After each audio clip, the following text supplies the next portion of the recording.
This guy was betrayed in the worst way possible. The girl destroyed him completely, and now she needs to pay. In this game, newbies are treated like trash and don't get any help. The protagonist was humiliated for being weak and couldn't find a party, but this girl was different. She said she was partyless and that he seemed perfect. When they left the city, the girl said he looked like a real knight in that gear. It took a single phrase to make the guy start imagining their future together. First kiss, marriage proposal, family, and then kids. But when they arrived at a secluded spot outside the city, the girl really touched his heart, literally, with her magic staff. As he fell, the player asked why she'd go so far just to steal his items. But the girl explained she didn't need trash loot like his, even calling him poor and saying he must be a beggar's kid to have such weak gear. When she finished destroying his pride and his heart, she PK'd him and said she was sick of losers. After eliminating the 1000th newbie player, the girl unlocked a secret class in the game. Now she is the first goddess of the game Chrono Life. Happy with her new class, she left while saying she had a mission to complete. The eliminated player faces a huge penalty. He respawns in the nearest city and loses half his experience and power. While remembering being treated as weak by everyone, the protagonist Jiwoo decides to risk everything and try to upgrade his weak starter items. He tries on his sword and fails miserably. Furious, he tries on his glove to compensate. He tries and fails horribly. After various hammer strikes, Jiwoo destroyed all his items and couldn't upgrade a single one. His life in the game was over and he could only cry, but then a twig fell near him. This is a free starter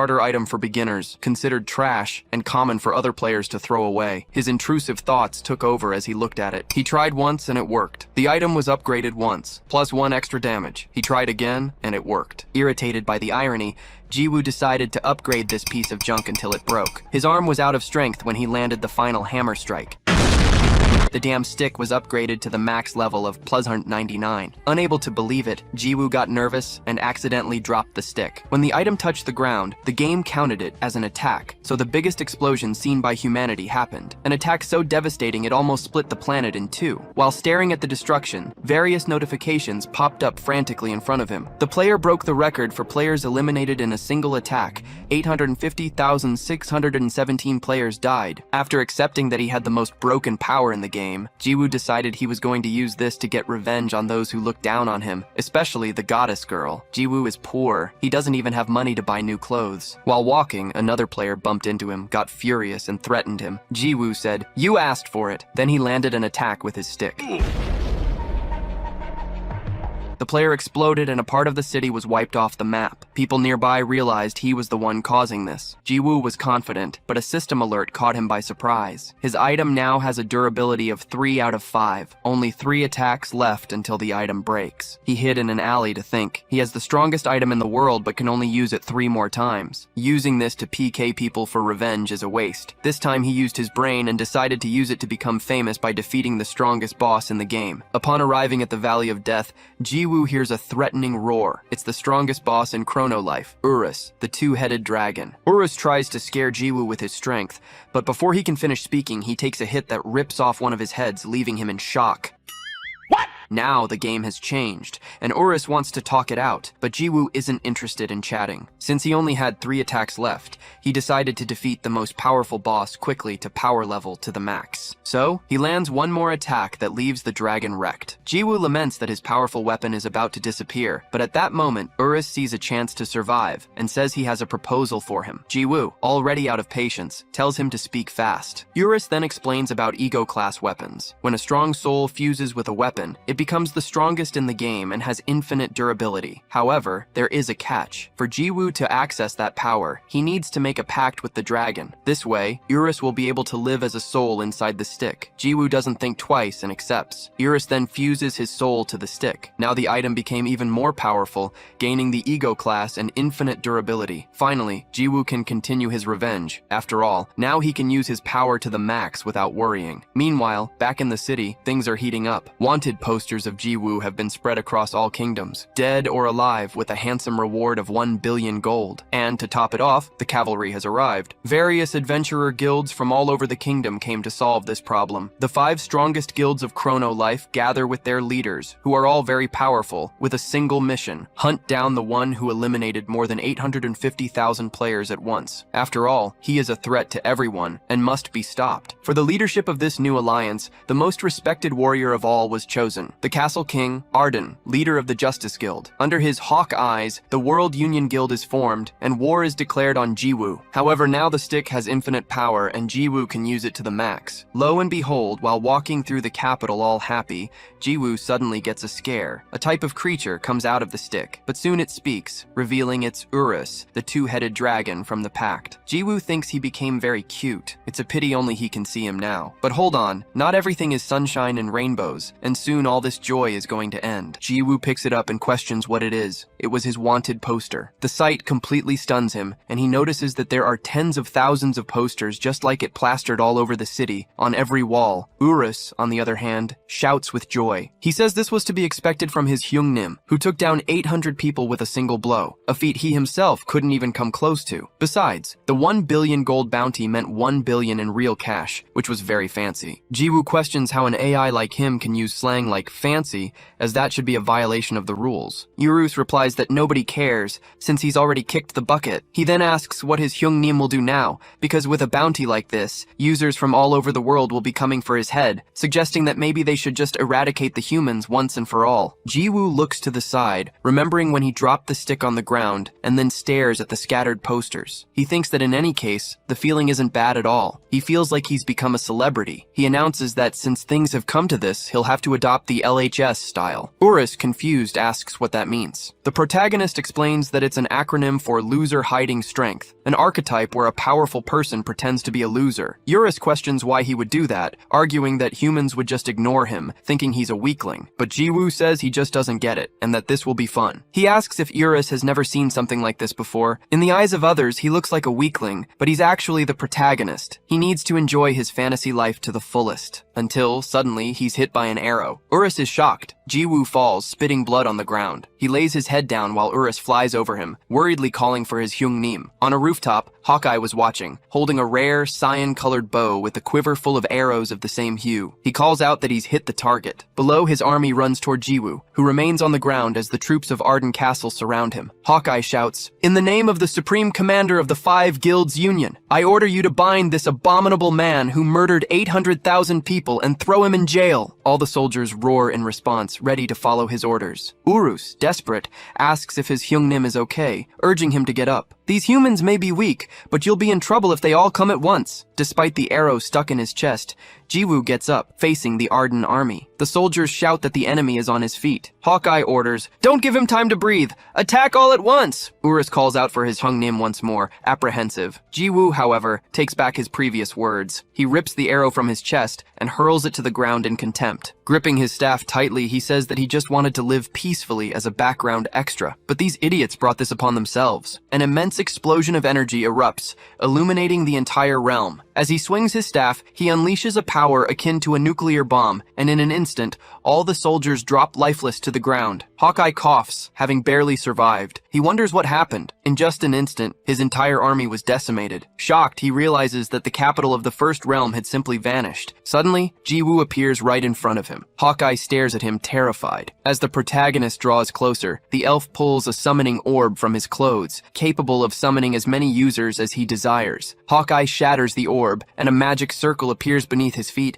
as dozens of other portals open up all around. The elf shouts, "Answer my call! All members of the Union! Activate large-scale teleportation!" Tens of thousands of people begin to emerge from each portal, and Jiwoo simply watches the scene, showing no reaction. The newly arrived soldiers surround him, revealing an army of millions from the World Union. There were approximately 3 million people, all summoned for a single purpose, to deal with Jiwoo. Hawkeye points at him and screams to his army, "Attack!" At his command, the warriors advance in unison. Seeing the tide of enemies, Jiwoo simply lets out a deep sigh. He then moves his staff to the side, and with a single motion, effortlessly cuts down an entire row of soldiers. Everyone in the path of the attack is completely annihilated. Urus watches, stunned. Jiwoo swings the staff to the other side and then thrusts it forward, decimating another large portion of the army. The dragon, Urus, is in utter shock. He remembers thinking that Jiwoo would be in trouble if they all attacked at once. To him, it was just common sense. After all, no matter how strong Eurus himself was, even he couldn't handle millions of people at once. The World Union was no easy opponent. They were elite rankers from all over the world, and perhaps even Eurus would lose if he brought his entire army into the fray. That's why he had concluded that the best course of action was to retreat. But now, he realized he had been completely and utterly wrong. Seizing the opening, a few soldiers from the crew's lineage charge forward, wielding their swords and spears. They leap toward Jiwoo, attempting to pierce him, but the protagonist merely moves his staff, annihilating them all with a single touch. Another entire row of the army is split in two. In the background, Abracadabra, with the help of her assistant mages, quickly prepares a spell. Jiwoo senses the movement behind him and turns to see an immense magic circle forming in the sky. Abracadabra casts the ancient enchantment of destruction, a spell powerful enough to disintegrate him. A colossal beam of energy hurtles toward him, and the protagonist watches with a surprised expression. He remarks to himself that the spell's name was pretty cool and decides he needs to come up with a name for his own technique as well. Then, he swings his staff upward. The strike cuts through everything in its path, extending far above the atmosphere. Arise, he names it. The magic circle and the ancient spell are simply obliterated. Stunned, Abracadabra can only ask how he was able to shatter her ancient magic. The royal sorcerers prepare for the next command, but before they can act, Jiwoo moves his stick upward again. Calling this strike, attack. He cuts through everything in front of him, sending the mages flying. The result of 1 against 3 million wasn't just overwhelming, it was disastrous. The World Union Guild was completely defeated. Hawkeye is kneeling on the ground, breaking out in a cold sweat from fear. He repeats to himself that he can't believe it, until Jiwoo appears before him. The protagonist says he didn't take his life on purpose, because thanks to him, it was difficult to control his strength. The elf questions why he didn't kill him. Jiwoo sighs, saying it's obvious. Earlier, he was the one who shot the arrow. Hawkeye panics, but his face is struck by the stick. As expected, the battle that day became a popular topic. Not just among Chrono Life users, but also among players of other games and even people with no interest in gaming. Despite everything, the stick remained intact. Jiwoo analyzes it as he finishes off the elf. Uru says that Hyungnim is truly incredible, and the protagonist comments that he was wondering where he had gone. Suddenly, someone approaches from behind. The protagonist turns around, coming face to face with a girl. He wonders if there's still someone else left, thinking what a pain this is, until he recognizes her figure as familiar. The two of them stare at each other in the middle of the battlefield. However, the goddess of life just looks at him. Jiwoo feels anger welling up as he realizes who she is. No one had expected this reunion. The goddess of life smiles and says, "It's been a long time, Mr. Heyo." A vast expanse of the plains at sunset is revealed, covered with 3 million bodies and countless swords and spears scattered across the ground. And in the midst of it all, Jiwoo's reunion with the goddess of life. He thought the whole scene was quite dramatic. He remembers when she called his parents beggars, and his hand trembles with rage. He isn't sure if it's because it's the opposite of what he was feeling before, but he can't help but laugh. The goddess of life asks how he has been. She comments that it must be fate, as she didn't expect to meet him once again. Jiwoo replies that it's nonsense, and that just by looking at her, he can tell someone terrible was looking for him. The goddess smiles, wanting to know if that's the impression she gives. Jiwoo says that although he just wants to crush her, there's still something he wants to talk about, and asks if she dyed her hair. The goddess is happy he noticed, explaining that she took his life to change her class to the secret goddess of life, and that's why her hair color changed. Jiwoo stares at her coldly and sighs. Raising his staff, he says her job changed to goddess of life after she took 1,000 lives, and that it should actually be goddess of death. The goddess agrees, finding the observation amusing. "Absolutely," Jiwoo replies. Then, he slams his staff on the ground and launches a blast of energy in her direction, shouting that he's heard the funny story, and now it's time for the part where he crushes her. The goddess questions if that wasn't a bit too fast, but the explosion goes off, devastating the area even more. Jiwoo looks at the smoke, expressionless. "What a shame," her voice says. "I would have liked to talk a little longer." She suddenly appears behind him. Jiwoo spins around quickly and slams his staff on the ground once more, and the explosion cracks everything in front of him. Urus yells that the target was hit. As expected of Hyungnim, a perfect strike, like slicing a catfish. Jiwoo replies that it was obvious, since those gentle-looking bastards are usually all talk. However, as the smoke begins to dissipate, he realizes she is still standing. The goddess remains still, watching him in silence. As expected, "You've grown considerably stronger," she says, "but you can't take my life with such a feeble attack." Urus yells for Hyungnim to look, pointing out that she's still alive, to which Jiwoo replies that he can see. While the two argue, the goddess simply watches them with a smile. Urus notices her gaze and grows confused, wondering how that's possible since she's looking right at him. "That's impossible! How can anyone besides Hyung-Nim see me?" he exclaims. Jiwoo agrees that it is indeed strange. He's certain his attack was a success, so it makes no sense for her to be completely unscathed. The goddess scoffs, questioning if a mere human could ever harm a goddess. Jiwoo feigns surprise and brings his staff to his head, saying that now he's really angry. Then, he charges toward her at full speed. The goddess simply waits for the attack, which closes in rapidly and causes another massive explosion. Jiwoo gives her no time to breathe and attacks again, blasting another section of the area. He continues his relentless assault, fragmenting a part of the planet. Urus is impressed, commenting that the entire continent is shaking and that,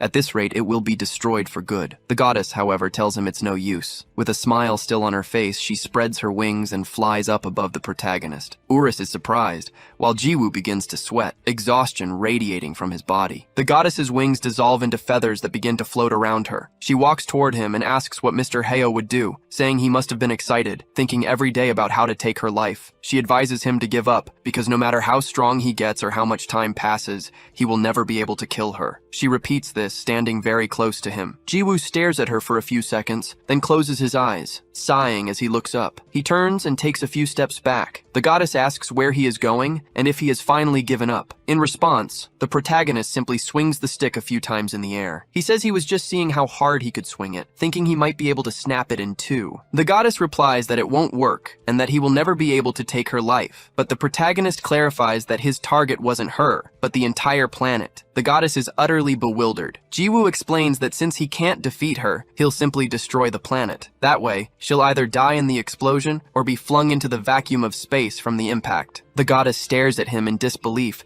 questioning if such a feat is even possible for a mere human. The protagonist confirms, saying he will strike with all his might. He mentions that he did something similar earlier today, but he didn't even use his full strength. The goddess's expression turns grim. She argues that if he destroys the planet, he will die along with it, turning his act into a senseless suicide attack instead of revenge. She wants to know if he would be satisfied with that. Jiwoo, who had paid with his own life to learn, begins to laugh as he thinks about the truth of the game. The law of the jungle was all that mattered. He then tells her to listen carefully, because now it was their time to learn. People like her just don't understand. Raising the staff, Jiwoo repeats that you shouldn't mess with someone who has nothing to lose. The goddess becomes apprehensive and asks him to wait, but Jiwoo swings his stick with all his strength. The moment he strikes the ground, everything begins to shatter. The goddess and Urus are caught in the blast, while Jiwoo maintains a macabre smile on his face. That entire place is fragmented into 6 pieces, splitting planet Earth in the same proportion and then immediately exploding into a supernova. The event ripples through the entire Chrono-Life universe,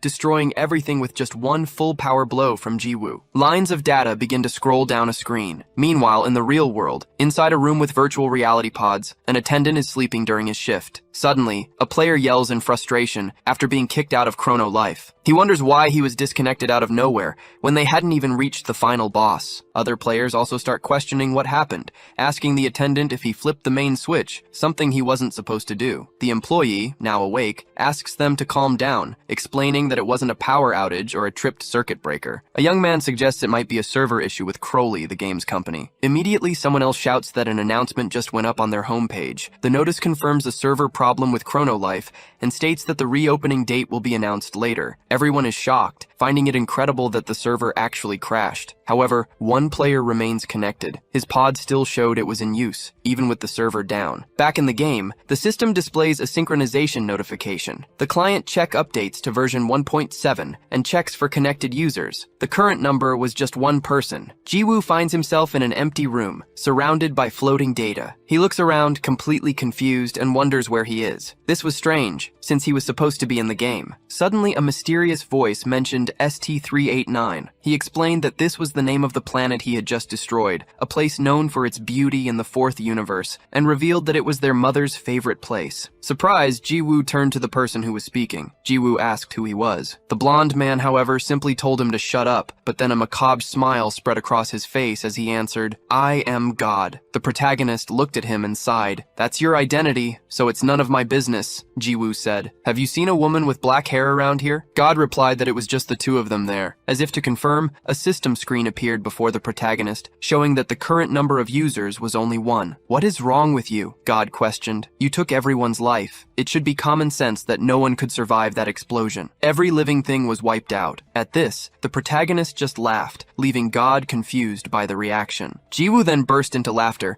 shouting that his revenge was finally complete. He was overjoyed. This was why he played the game. "Urus, come out! I finally got my revenge!" he called out. But even after his call, nothing happened. Jiwoo slammed his stick on the ground, calling for his dragon again. "I already told you, it's just the two of us here," God repeated. "So you shouldn't expect that child to be here." The protagonist questioned him. "If the current number of users is only 1, then what are you? An NPC or the administrator?" God replied that he was neither, and as he tried to reveal his identity, something cracked in space-time and the sound of the rift cut off his voice. He sighed and complained that something was already interfering. A light shone in the middle of the room, illuminating Jiwoo's face. "This is disappointing, but it was great to meet you," said God. "Farewell, and say hi to the little furry one for me." "Wait!" Jiwoo shouted in surprise, but an intense light blinded them both, and the deity vanished before his eyes. Then the game server shut down, and the protagonist was disconnected. In the identity room, his was the only capsule still active. It hissed open, revealing Jiwoo's real body. The young man pulled the virtual reality headset from his head. "I can't believe this. Why the hell did he have to show up right now?" he grumbled. "And what was that about a furry little thing?" That's when he noticed a blonde man with a cigar in his mouth, staring fixedly at him. The man stood up and walked over to the protagonist, reciting his details. "Lee Jiwoo, age 21. You've been playing Chrono Life for 3 months, and your chosen weapon was the level 99 stick. Correct?" Jiwoo confirmed it, then demanded to know who he was. Removing his glasses, the man declared, "I'm the one who's going to steal your stick." Mentally, the protagonist reviewed his situation. He was just an ordinary college student who enjoyed playing Chrono Life. In fact, until recently, he was just a beginner, but by a stroke of luck, he'd managed to create a level 99 stick. With it,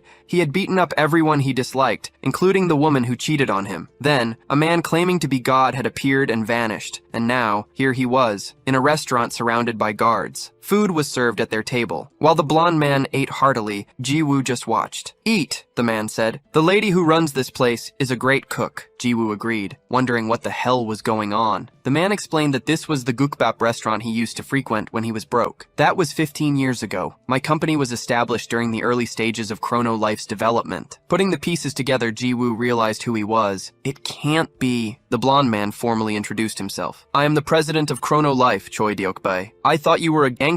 And who are these guys?" Jiwoo asked. "They're company employees, modelers, music directors, marketing leads," Deokbae replied. Jiwoo admitted he was scared, thinking they were mobsters, and asked why the president of Crowley had come after him personally. "Didn't I tell you in the capsule room? I've come to retrieve the level 99 stick." The protagonist was shocked to hear that. "Why that look on your face?" Deokbae asked. "As a game company, it's only natural for us to retrieve bugged items." "But I'm the one who enhanced it," Jiwoo protested. 3%, Deokbae replied. "That's the official success rate after enhancing an item 10 times, and of course after that the chance drops even lower. You probably know that." The revelation left Jiwoo stunned, but he argued that if it wasn't a bug, then there must be a chance of it happening. He stood up abruptly from the table, but Deokbae let out a deep sigh and warned, "The level 99 stick will be in my care." In the world of Chrono Life, near the town of Frontal, a giant monster was approaching an open field. It was a level 21 Garus. The party of players readied themselves, shouting that the monster was coming. The party's mage cast a fire spell, launching a fireball that engulfed the creature. The monster screamed in agony. The party leader celebrates that it worked and orders them to repeat the attack. However, a girl named Kiyo unleashes her power and runs alone towards the monster, screaming. The leader warns her not to advance alone. However, the girl is brutally attacked by the creature,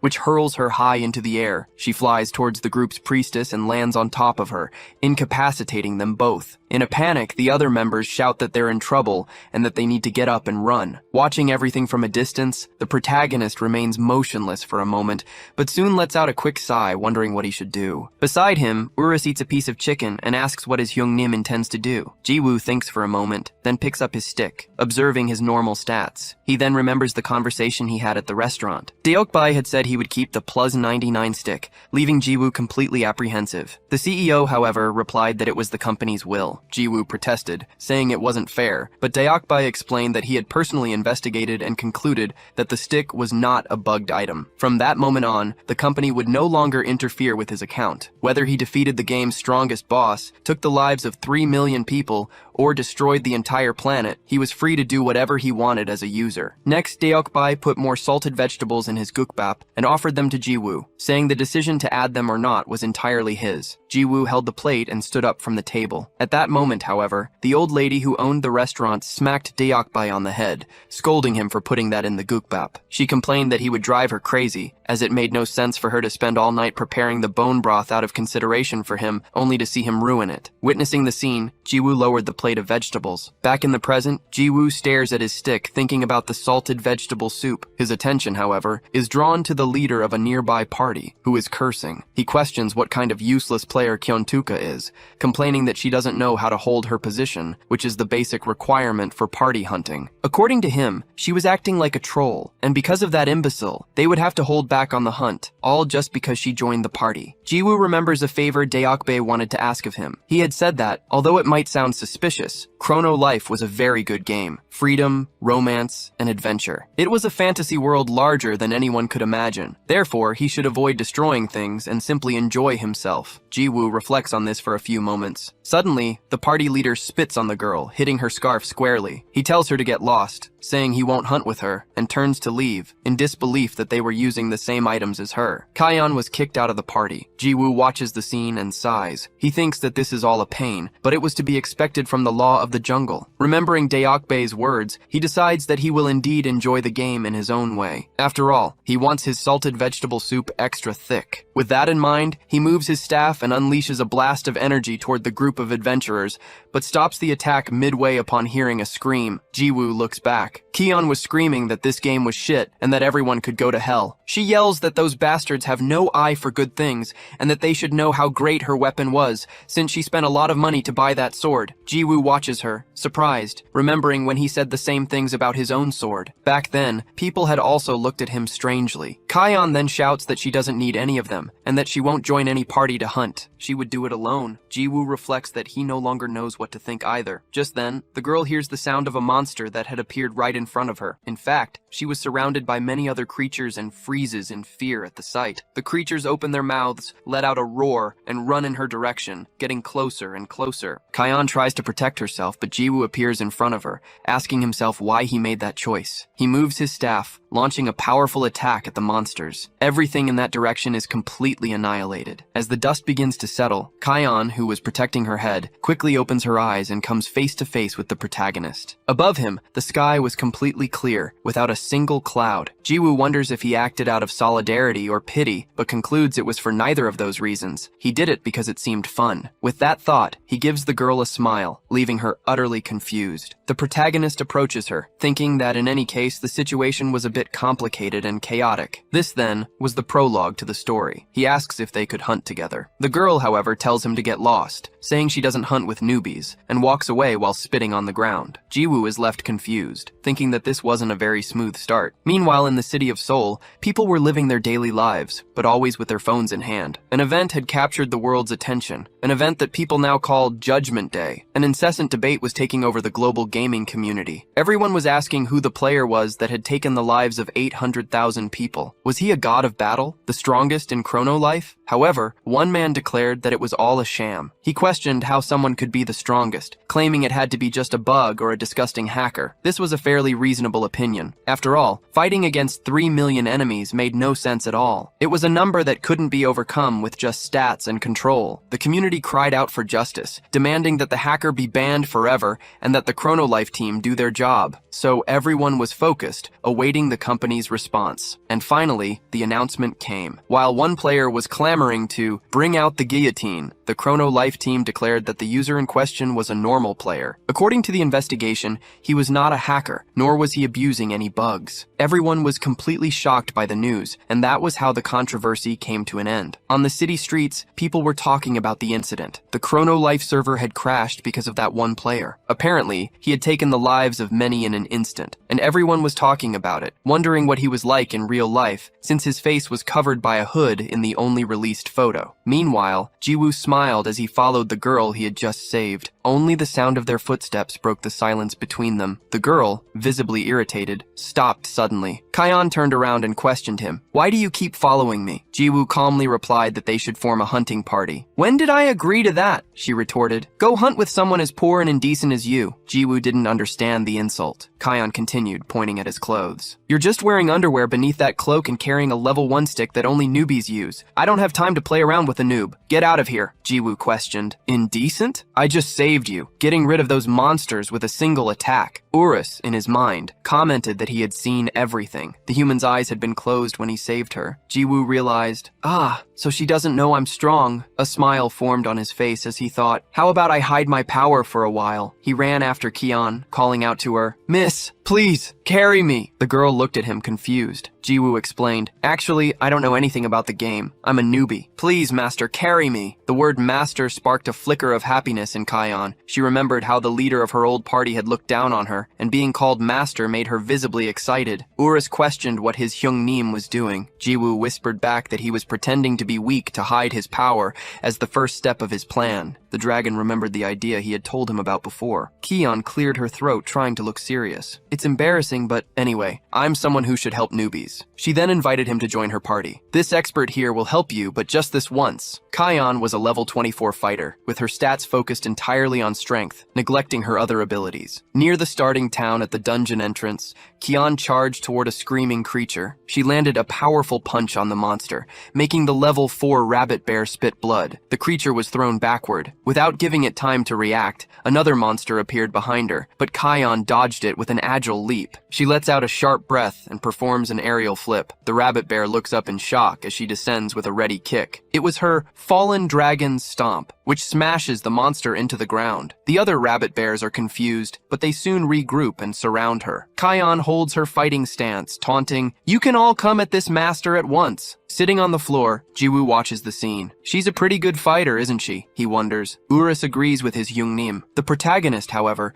comments that no matter how low level the monsters are, being surrounded by so many of them would still be dangerous. Urus replies that there's no need to worry, since that human has excellent gear. Her weapon alone costs around 10 million gold. Jiwoo shouts in shock, "That's 10 million won!" Urus adds that all of her gear is superb, and the total value must be around 100 million. Jiwoo wonders how she, a newbie, could have all that. The dragon then reveals she's a pay-to-win player. Jiwoo remembered Kion shouting that those bastards had no eye for quality and didn't know how good her items were because she had spent a fortune on the game. He wondered if she had really spent that much, thinking there was no reason to invest 100 million. Suddenly, Kion turns and shouts at Jiwoo. Kion turns and, "Even if I'm carrying you, you shouldn't just sit there doing nothing. Hit them with that stick of yours." Jiwoo is confused. The girl insists, "That's right. You have to fight for yourself to get stronger and faster. Stop being such a useless bum." As she scolds him, a rabbit bear tries to attack her from behind. "Your behavior is unacceptable. It's like you don't even have the will to get stronger," she continues, oblivious to the danger. However, Jiwoo simply touches the monster with his stick, and it is completely annihilated, disappearing without a trace. Kion looks to the side, confused. What was that? Why was there a sudden gust of wind inside a dungeon? She wonders. Jiwoo thinks to himself that he was screwed, since he had no idea how to hide his power. At that moment, a message arrives for Kion. The sender orders her to log off immediately, would be starting in 10 minutes. Kion reads the message and sighs deeply. She tells Jiwoo she's logging off for a bit and will be back in about 30 minutes, telling him to keep hunting the monsters. Jiwoo is puzzled. What's her deal? Just leaving whenever she feels like it? He thinks. He wonders what she does in real life to have spent 100 million on a game. Urus doesn't know either, but speculates that perhaps she was born with a silver spoon in her mouth. The scene shifts to a luxurious building. Inside a room, Kion is lying down, wearing her virtual reality headset. She disconnects from chrono life, gets out of bed, and sighs. She looks at the device, lost in thought about everything that had happened. A smile forms on her face as she remembers the protagonist. Suddenly, the door bursts open and her producer storms in, shouting, "You mad woman!" The producer raged that she was still sitting there using that thing, and must have decided to quit her job. Kion yelled back that she was just taking it off and that the producer should open her damn eyes, but she was only called a game addict in return. The producer then ordered Keon to hurry up and sit down, as they had less than 10 minutes. She continued to yell at her for playing with her glasses on again, reminding her that she was told to take them off when using the headset because it leaves a mark on her nose. Keon replied that she gets anxious if she doesn't wear her glasses, and that the mark could be hidden with makeup. Her producer gave her a cold stare, then sighed, muttering what a pain this was, but that she needed to sit down quickly. If it weren't for the money, she would have wrung her neck by now. The makeup was placed on the table, and the producer took off Keon's glasses, quickly preparing her for her job. The girl removed her hair tie, letting her hair fall loose. On a music show stage, the host shouts, thanking everyone who had waited so long and announcing that this would be the final performance of Music Banking. She had been in first place for 13 consecutive weeks, a popular idol, the best singer-songwriter of the moment. Presenting to you all, Sarang. Sarang begins to sing about her first love. Afterwards, she greets everyone and introduces herself. Sarang is an idol, a singer, and a songwriter. Her hobby, unknown to the public, is online gaming. Back in the dungeon, the rabbit bears start running toward the protagonist. Jiwoo says he needs to practice a bit before she gets back. Urus asks what kind of practice that would be. The protagonist replies that if he wants to hide his power, he needs to learn how to control it. In other words, he's going to try attacking without killing. The image of a massive explosion extends out from the planet. A divine being watches it all with a smile, commenting that the idea of attacking without killing sounds like a lot of fun. He turns to a motherly figure, an immense sun at her back, and asks if she agrees. Sarang was a second-year high school student. She entered the music industry at a very young age and had a difficult, unpopular start, but now she has established herself as the top singer-songwriter of today. A journalist congratulates Sarang, saying he can't believe she's won first place 14 times in a row. He says he loves the sad lyrics of her debut song, based on the story of the Little Mermaid, and wants to know how she manages to write such moving lyrics. Sarang replies that she likes to stay home alone, so she reads poetry collections and sometimes even fairy tales. The journalist notes that this must be why the song has that title, and Sarang adds that her producer asked her not to talk about the fairy tale, as it would be embarrassing and a rather childish hobby. The interviewer is charmed, along with the entire audience. He exclaims that this is very interesting, and the girl thanks him. Her producer watches from a distance, complaining that the damn schemer was fooling the entire country, and that it was all an absurd lie. The hobby the public doesn't know about is that she loves to play games. In the interview, the host comments that Sarang is also popular for her acting, and that he heard she played an interesting role in her last drama, a bratty high school girl. Sarang confirms, saying she had a hard time with that role, since she had never once cursed since the day she was born. However, inside the game, she was the complete opposite, calling Jiwoo a damn bastard. She scolds him, saying her master had returned and he didn't even greet her. Jiwoo, confused, asks since when she was his master, and Sarang yells that it's from now on. She challenges him, wanting to know if he was complaining and didn't want to be carried by her anymore, but Jiwoo quickly denies it. Sarang is the type to release the stress of her daily life by playing games. Urus, in turn, advises his Hyungnim to get rid of that rude person, but Jiwoo replies that he needs to hide his power, as he has to pretend to be weak. Sarang then orders him to repeat after her, "Lovely master." She forces him to repeat it several times, while Urus thinks to himself that his idea worked. On the way to the dungeon, Sarang stops and asks if he practiced a lot by hunting monsters. Jiwoo just sighs, explaining that it was a process that required extreme patience, and that his journey is still far from over. Urus shouts that it was useless to hit without dealing damage, but the protagonist tells him to shut up. Sarang laughs, commenting that he's an eccentric newbie, and that she was looking forward to this. She then notes that she still doesn't know his name, and asks what the underpants guy's character name is. Jiwoo is surprised, thinking he had already told her,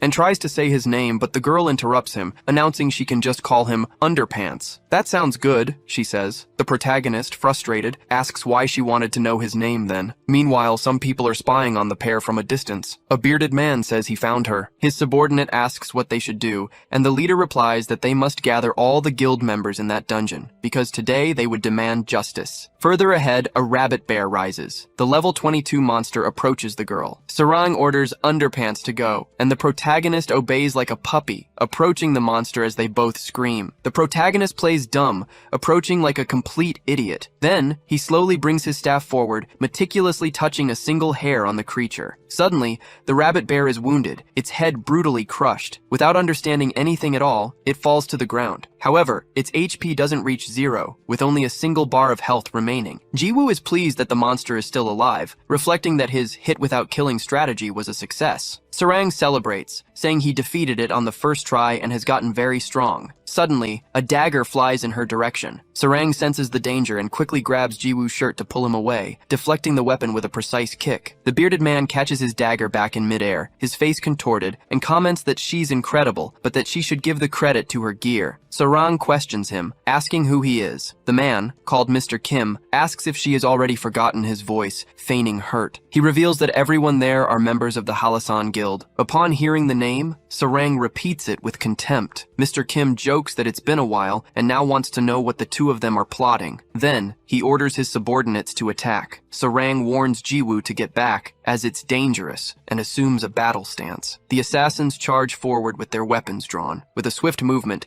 she lands a direct kick to the face of one of them, who bleeds and is knocked out instantly. Sarang uses his body as a foothold to leap, performing an acrobatic flip in the air. She shouts the skill name, "Fallen Dragon Stomp!" and strikes the ground with force, sending all the assassins flying. Their leader yells for everyone to attack at once. Observing the scene, Jiwoo asks what's happening, and Urus replies that he doesn't know. The protagonist, however, comments that he can guess based on what he's seeing. He deduces that the Halisan Guild members have picked a fight with Sarang in the past, and, despite having fought a few times, they always end up losing. Apparently that man doesn't know when to quit, and has come once again seeking revenge. Jiwoo also notes that they are all weak, a group around level 20 being completely destroyed by her, and Urus agrees. As the fight continues, Kim comments that everything is going as planned. With Sarang distracted, he signals for the other girl to begin. A new figure vanishes from her position with a quick dash and reappears behind Sarang, pointing her claws in her direction. Sarang turns, surprised, and notices her opponent is empty-handed,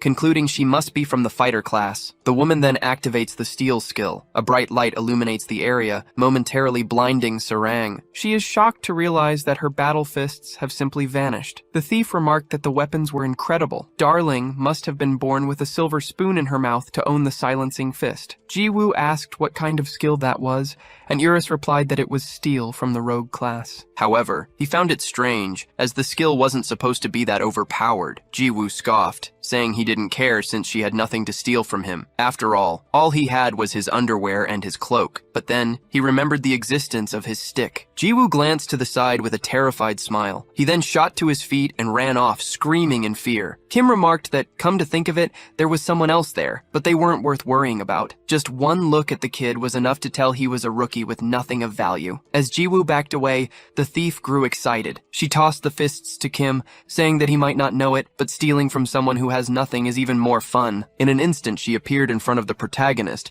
calling him darling, and asking where he was off to. Jiwoo was startled as she pointed her hands at him, thinking this was no time to hide his power. He gripped the staff and attempted a quick slash, but to his surprise, nothing happened. Everyone was stunned, including Urus. When the smoke cleared, Jiwoo was empty-handed, his main weapon gone, staring at the thief. She simply informed him that the stick was all hers now, making the protagonist break out in a cold sweat. She threatened to steal his hood, saying that, except for his underwear, he'd be left completely naked. Suddenly, a shadow fell over the thief's face. The girl wondered what it was. She then saw the true form of Urus before her. The entity questioned how an arrogant mortal dared to wield him without knowing who he was. The girl fell to the ground, utterly terrified, dropping the weapon near the protagonist. Jiwoo looked at his stick and picked it back up. The system announced that Urus's soul refused to acknowledge the enemy, and that the protagonist was the weapon's true owner. Urus emerged from a part of the stick, questioning how anyone dared to try and claim him, stating that no one could possess him, except for Hyungnim. It seemed the thief had overestimated herself. Jiwoo then touched his head. He patted the dragon's head, making him embarrassed. The thief, trembling in fear, coughed and backed away from the protagonist, unable to understand what had just happened. She wondered what that was. Was it a ghost? No, it felt too real for that. Kim asks what her problem is, wondering if she's forgotten her job. The thief stands up, retorting that wouldn't happen, as she is a professional mercenary who only cares about money. At that moment, Sarang approaches, shouting, and tries to land a kick on the girl. "Give me back my weapon, you little thief." The thief dodges and comments, "You scared me." What a fierce surprise attack. However, I'm afraid you're after the wrong target.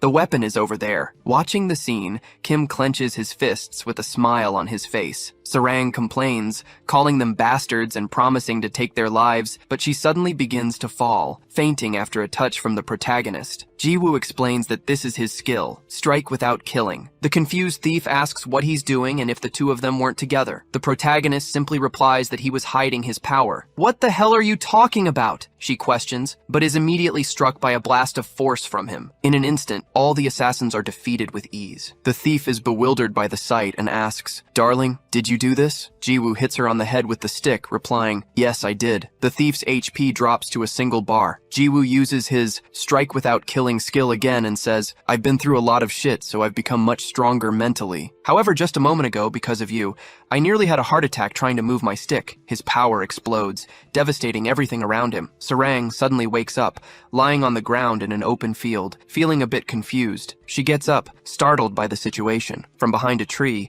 Jiwoo asks if she's awake. The girl is surprised and calls him Panty Boy, wanting to know where they were and what happened to those guys. Jiwoo replies that they are near the dungeon and that the enemies have left. "What do you mean? And why did I suddenly faint?" she questions. It's then that Sarang notices the fists in her hands. Realizing her weapons were back, Jiwoo asked if it had been the Halisan Guild, wanting to know what kind of job they did, who they were, and what they were up to. The girl blushed at the question, wondering why he was being so nice and if, by any chance, he wanted to go to hell. But soon after, she sighed with a smile on her face. She said she would tell him since he got involved because of her, and then asked if he had ever heard of the term pay to win. Jiwoo asked what that was. Urus explained it was a term used in online games. The protagonist wanted to know how he knew that, since he was just a game NPC, and Urus replied that he had looked it up on Wikipedia. He began to explain it exactly as it was written on the site, but Sarang interrupted him and simplified it. They're users who spend billions on games. That's basically what it means. Jiwoo asked if she was talking about the Halisan Guild, and the girl confirmed, saying they were all that type of people. She explained that a few months ago, she had bought those fists by chance at an auction, and one day, the Halisan Guild started hunting her to try and steal them. However, they're a bunch of old thugs and their skills are crap, so I won every one of our encounters. Anyway, how did you get these back? Did you steal them from them? Jiwoo replied that they just left the fists there and went away. Maybe they had forgotten them. The girl said she didn't know what had happened, but she was sure they would come after her again, as that crazy old man's obsession was no joke. Jiwoo commented that it was a bit strange, and asked why they were so insistent on getting her weapon. Sarang replied, questioning if it wasn't obvious, since the fists cost 10 million gold. The protagonist retorted that for that very reason, it was strange. These old guys spend billions and they're obsessed with a 10 million gold weapon? There's definitely more to this story. Later, at the Halisan Guild's hideout, Kim's blood splattered across the room as he was wounded, falling to the floor right in front of his leader. Kim cried out that he was sorry and begged for another chance, but his leader told him to shut up, calling them all useless. He said he couldn't waste any more time and would leave the mission to the 4 heavenly kings. Kim glanced to the side. 3 people approached and stood before the leader. The 2nd heavenly king said it made no sense for that guy to be in the same division as them, having only 100 million gold. The 3rd king, however, spoke up, saying that was why they had told them to kick out little Kim. But it was a problem since the great Hyung Nim was too soft-hearted. The 1st heavenly king remained silent. Then, the 2nd king knelt down near Kim, saying that hiring a mercenary had been a pathetic strategy, and that was why he had failed. However, the 1st king intervened, saying to leave the matter to him. He ran a hand through his hair, mentioning that the silencing fist, or whatever it was, would take effect in 12 hours. Upon hearing this, their leader burst into an absurd fit of joyous laughter. He exclaimed that it was great to be called Lord King, with a total net worth of 12 billion. He then ordered his subordinates to show them the terror of the Halisan Guild. The blood festival had begun. However, Jiwoo suddenly appeared in their base, silently scratching his nose. Everyone stared at him, completely bewildered. Jiwoo broke the silence, scoffing. A bunch of kids laughing about a blood festival? He openly mocked the 4 heavenly kings. The king, irritated, questioned who he was and where he came from. Jiwoo simply told them to try and figure it out for themselves and, in a gesture of pure disdain, picked his nose. He commented to himself that it would be difficult to keep hiding his powers and pretending to be weak if they kept bothering Sarang. Then he started laughing again, mocking their titles once more, and declared he would end this without any more delay. The king sighed in anger, calling him a crazy bastard, and ordered his subordinates to finish him. The men rushed forward, preparing their best attacks and closing in at a frightening speed. Jiwoo, however, just kept a smile on his face. With a simple swing of his staff, he unleashed a blast of power that obliterated all the attackers. They were defeated by a mere twig. Meanwhile, outside the house, a girl approached, humming cheerfully. Back in the fight, the first Heavenly King charged at Jiwoo, who defeated him with a single, simple strike of his staff, making him spit blood. Suddenly, an explosion split the house in two. The approaching girl, the goddess of life, was startled for a moment, but a smile soon spread across her face as she immediately recognized who was responsible. The leader, the Lord King, yelled for all remaining members of the Halisan Guild to attack at once. Facing the new threat, Jiwoo simply sighed, gripping his staff firmly. Jiwoo commented that if they wanted to take his life, they should bring at least 3 million people. He then moved his staff, delivering a blow that struck one of the assassins in the face and caused an explosion that shot toward the sky. With a smile on his face, Jiwoo swung his twig to the right, defeating everyone in that area. The king watches the scene with a grim expression,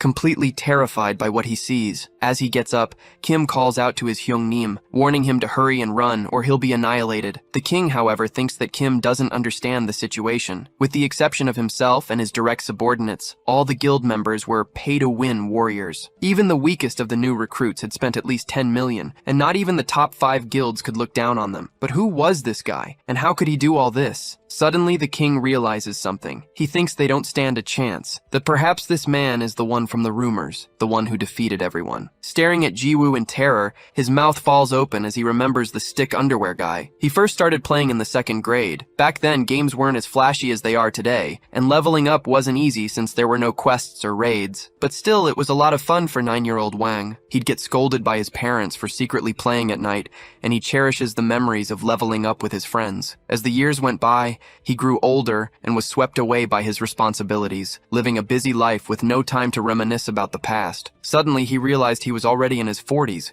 now known as CEO Wang. He's in front of his computer in a pristine room. A subordinate enters, calling him Hyungnim and saying he found the old monitor he'd asked for. Wang wanted to give himself a special gift, a piece of a bygone era, since he had worked harder than anyone. The subordinate asks if he really needs to switch to that old computer. Since it's an online game, he could just play on a new one. Wang replies that it's for the vibe. His heart was racing, as if he had gone back in time. It felt like meeting a first love all over again. However, he grits his teeth as he realizes something. He wasn't the only one who had been changed by the ravages of time. Jiwoo strikes another subordinate with his staff, sending the man crashing to the ground. As an immense tremor shakes the entire area, the king stands frozen, trembling in fear at the scene before him. Jiwoo says it's almost over, with only the 2 of them left to defeat. The king remains silent as the protagonist draws closer. This was the end for the pay-to-win players. He wonders why they need to steal other players' gear, especially since they're men of nobility. It's time for the old man to get a beating. The king remembers being at his computer,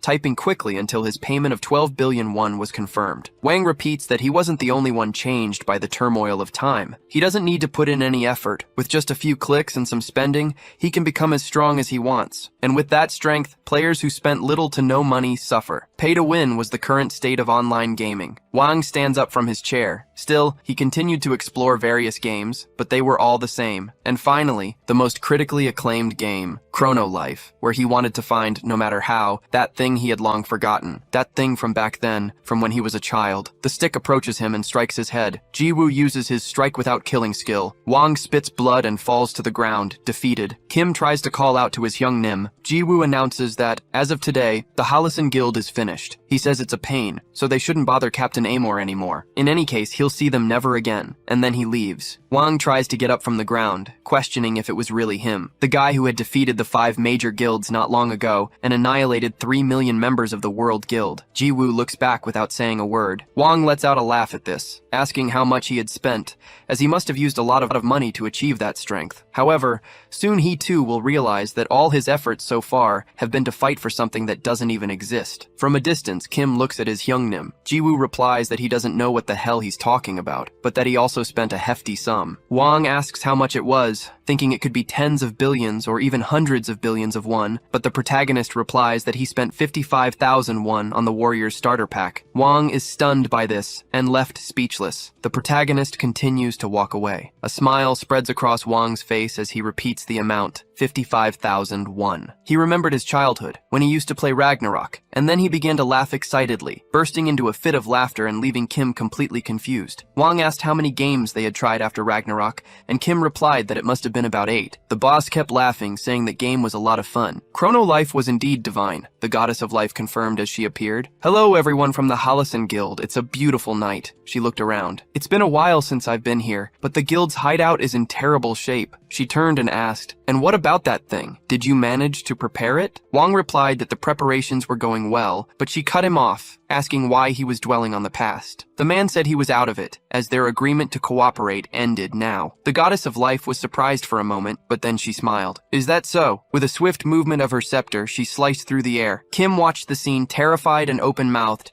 as Wang fell to the ground, his body split in two. His subordinate tried to scream his boss's name, calling out for his Hyung Nim. The goddess of life walked calmly. "I should have asked why he did that, but I'm not in a good mood, so it doesn't matter." She plunged the staff into Kim's back, causing blood to splash onto her own face. In shock and crying out in pain, Kim tried to move, but he was quickly defeated. The goddess continued to watch the scene, a smile forming on her face as she remembered what the protagonist had said. His hair turned black, and his clothes returned to normal. He spoke the captain's name aloud, Amor. His kill count reached 998,999,999. The system announced that he had annihilated the Halisan Guild, and that his combat experience was being calculated, raising the total to 999,000 kills. Jiwoo was confused by the announcement. The system then notified him that he had reached the highest level. "What the hell is this?" the young man wondered. "What is it?" Urus asked. "Didn't you hear that crap? The system just said I reached the max level or something." Jiwoo opened his status window. His class was Novice, and he was at level 999 with almost 5,000 unallocated points. He and Urus stared at it, understanding absolutely nothing. They both wondered what this was all about. In the game called Chrono Life, the world's best virtual reality game, ranked first in active users, cumulative subscribers, sales, and ratings, reaching the max level was considered impossible. In an interview, Lee Sang-hyuk, the professional gamer known as Faker, had said it would be impossible to achieve such a feat anytime soon. Despite players all over the world playing day and night, no one had managed to reach level 999, the master level. Faker said he wasn't certain, but that even if all the top rankers in the world, including himself, defeated monsters 24 hours a day, it could take several decades to accomplish the feat. Jiwoo remained completely confused about his stats reaching that level. Urus, on the other hand, was celebrating that he was the world's first level master. Just as expected of Hyung Nim, he was very proud. Jiwoo was sure he had been level 7 back then. It was the obvious result of his actions. On the first day he picked up the stick, 800,000 players were murdered. On top of that, countless monsters and dungeons had been in the path of his attack. Adding the experience from Chrono Life's strongest boss, Urus, and the army from the highest level dungeon, the final push came from the massacre of the 3 million members of the World Guild Alliance. And of course, the destruction of the planet was also included. Thus, the world's first level master was born. A light appeared under the protagonist's feet, illuminating everything around him. The system announced that because he had reached the maximum level,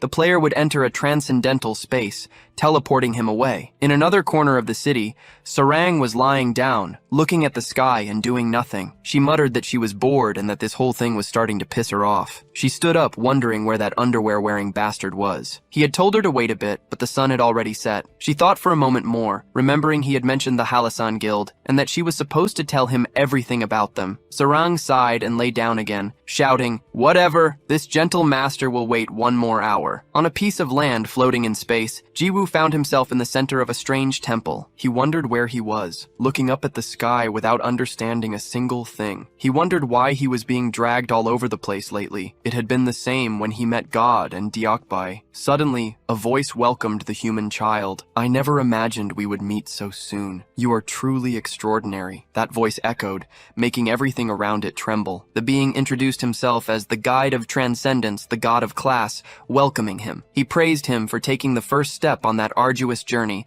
stating that his efforts to reach the master level as a novice were worthy of everyone's respect. Urus questioned how that was possible, asking if he had forgotten to change his class. Jiwoo denied it, explaining that he used to be an aspiring prosecutor. At that moment, the conditions were met, and the transition to the secret class began. An intense light reached his body, and several spheres formed in front of him. One of them took the shape of a sword symbol and struck him at maximum speed. The soul of the sword infiltrated his body. Soon after, other spheres, representing various weapons, also appeared. The soul of the shield, the bow, the wand, the gauntlets, the spear, and many others infiltrated him, one by one. All the souls of the weapons were now inside his body. Jiwoo felt the power flow as the system notified him that the class change was complete. Now, he was a master class novice. As a privilege, all of his distributed status points would be retrieved and then tripled. Suddenly, his status window began to change. All attributes returned to the base value of 5, and 15,000 undistributed points were added. Urus was completely shocked. 14,985 points? What is happening? Is this all because of the class change effects? Jiwoo asked if that surprised him more than the change to a secret class, and Urus confirmed it. Normally, you only get 5 points when you level up, but you got 15,000. Even if other max level users exist, your raw stat points are already 3 times higher than theirs. This shit is ridiculous. This will be considered the greatest achievement in the history of the gaming community. Ignoring the dragon, Jiwoo began to analyze those values. A chilling smile spread across his face as he began to dump the points into a single stat, clicking repeatedly. Hyung-nim, what are you doing? Urus asked, incredulous. I'm distributing the stats, Jiwoo replied calmly. I know that, but I'm talking about this careless distribution. If you waste a single point, you'll be considered a loser. The dragon's expression changed to pure panic. Why are you putting everything into one stat? And why that stat of all things? Jiwoo finished distributing all his points and said, I don't need any others for now. This is enough. You've screwed everything up,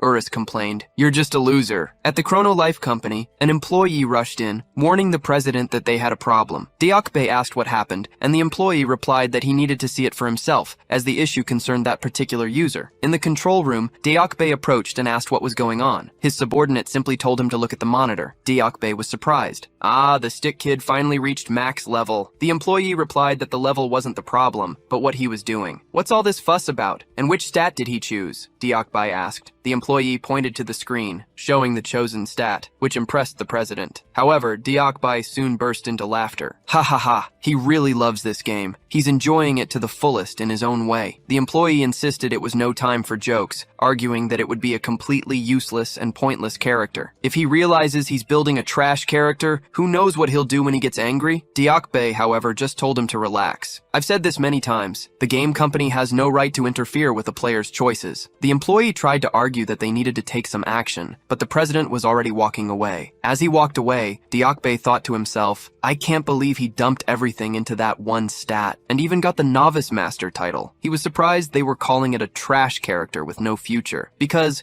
in the history of virtual reality games, the worst, and at the same time, the strongest character has just been created. Back in the game, Jiwoo finished his stat allocation with a smile on his face. The god of classes then manifested. Transcendental, listen. This is the final step of the guidance. You have an important choice to make. The right to one of the transcendental weapons I wield will be granted to you. Jiwoo was delighted. How lucky. If it's free, there's no way I'm turning it down. He wondered which of the weapons he should choose because, to be honest, they all looked incredible. He thought for a few seconds and then announced his decision. Jiwoo held out his hand and commanded, Give me all of them. The divine being didn't react at first. Then it addressed the human child, stating that it could not fulfill such a request. Excessive greed leads to unnecessary wrath. Choose wisely. Jiwoo cut him off. Are you going to give me everything now, or would you rather I beat the hell out of you first? Everyone watching the scene is left in complete shock. Back in the control room, Deokbae takes the cigar out of his mouth. He is also in shock, thinking, this guy is a complete madman. The god of classes doesn't answer, but a system notification announces that he is furious. The god of classes' expression changes completely. Their relationship has now turned hostile, and the deity moves in for combat. Jiwoo holds his staff and says he understands. as the god was clearly asking for a beating. Both of them prepare to fight. A shield flies toward him. Jiwoo wields his staff to defend himself, but the object hits him with tremendous force, smashing him into the ground. Urus calls out for his Hyungnim, shocked. The god of classes in turn laments, "I never thought I would take the life of a transcendent with my own hands.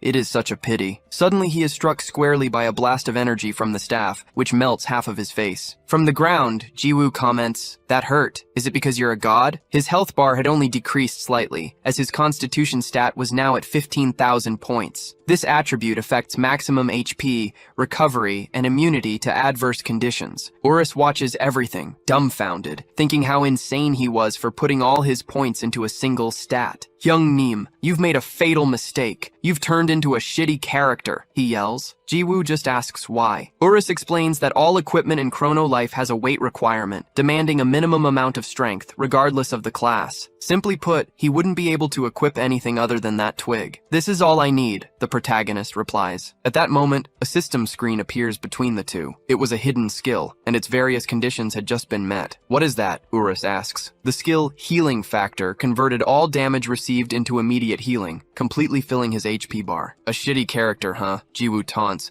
while Urus remains in a state of shock. The god of classes groans in pain, his face disfigured. "Insignificant mortal. How dare you!" he roars, shooting beams from his eyes. Jiwoo takes the attack head-on, without even trying to dodge, and falls to the ground. Urus runs toward him, shouting his Hyungnim's name, but Jiwoo just bursts into laughter. "As expected, Chrono Life is too good," he exclaims as his chest completely regenerates. "How disgusting," Urus thinks. "Perish, you tainted worm!" the god shouts, delivering blow after blow. Jiwoo simply absorbs all the attacks. His health would drop for an instant, only to regenerate immediately after. The god of classes continued to attack, non-stop, in a completely futile cycle. But Jiwoo took every attack without reacting, just laughing. His HP endlessly dropped and rose. He then remarked that this was enough and that he would end it now. After all, thanks to the god, he had benefited in many ways, so it was time for the enemy to hand over all the weapons and disappear. The god of classes warned the human child that his endless greed would one day consume him. When that day came, he would be doomed. But Jiwoo just prepared for his attack, saying he simply didn't care. He then delivered an upward slash that struck the god of classes squarely. The system notified that the god of classes had ceased to exist. Reality began to fragment, shattering into dozens of pieces. The system informed him that the transcendent space would collapse and that he would be forced to return to his original world. That world began to shrink until it closed completely. Back in the ordinary world of Chrono Life, a light suddenly reached the hill, bringing Jiwoo back to the ground. All the weapons fell to the ground around him. They were all kinds of transcendent weapons, and Jiwoo had become the owner of them all. They then began to glow as they were transported to a subspace, from where they would always answer his call.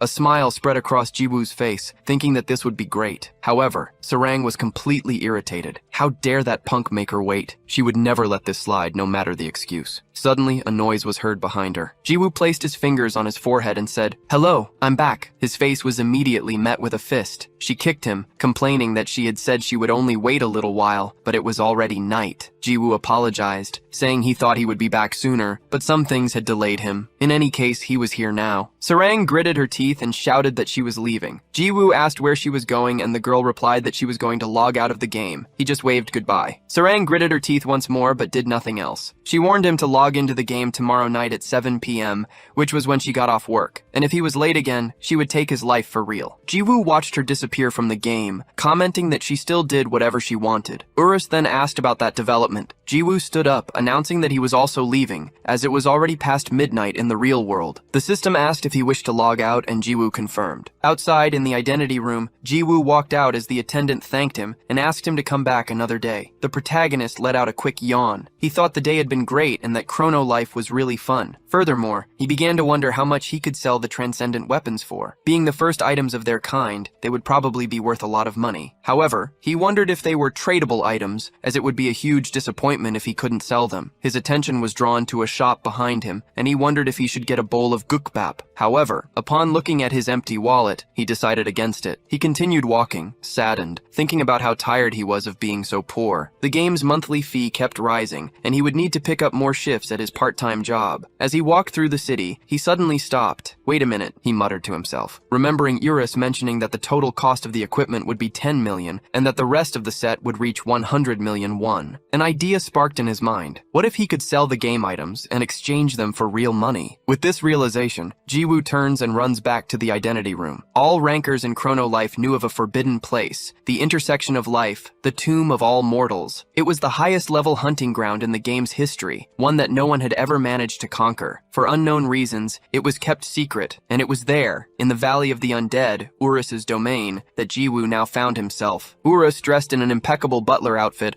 welcomes Jiwoo to his home. The hunter, however, keeps walking and ignores him, a smile spreading across his face as he announces he'll be in his care. Urus agrees and asks Hyung Nim to enjoy himself as much as he can. Jiwoo declares that he was so blinded by revenge, he didn't even think to pick up the items he'd left behind, but today, he would make good use of them. Urus, the dragon, just thinks to himself that he feels sorry for his friends. Suddenly, a blast of energy descends upon the area. Amidst the smoke, Urus's army emerges, advancing on Jiwoo from all sides. Jiwoo smiles. At that very moment, his life of misery was coming to an end. He was going to make a hell of a lot of money because he was about to get rich in an instant. The Valley of Ghosts, the highest level hunting ground, was completely obliterated by the Stick Strike. Turbot of Despair, Lapis of the Abyss, and Trishan of the Dawn, the three strongest in Urus's army, were erased from existence in the same manner. With just 2 attacks, all the monsters in the valley were annihilated, and their weapons dropped to the ground. Valuable items rained down. Urus commented that it was all over in an instant,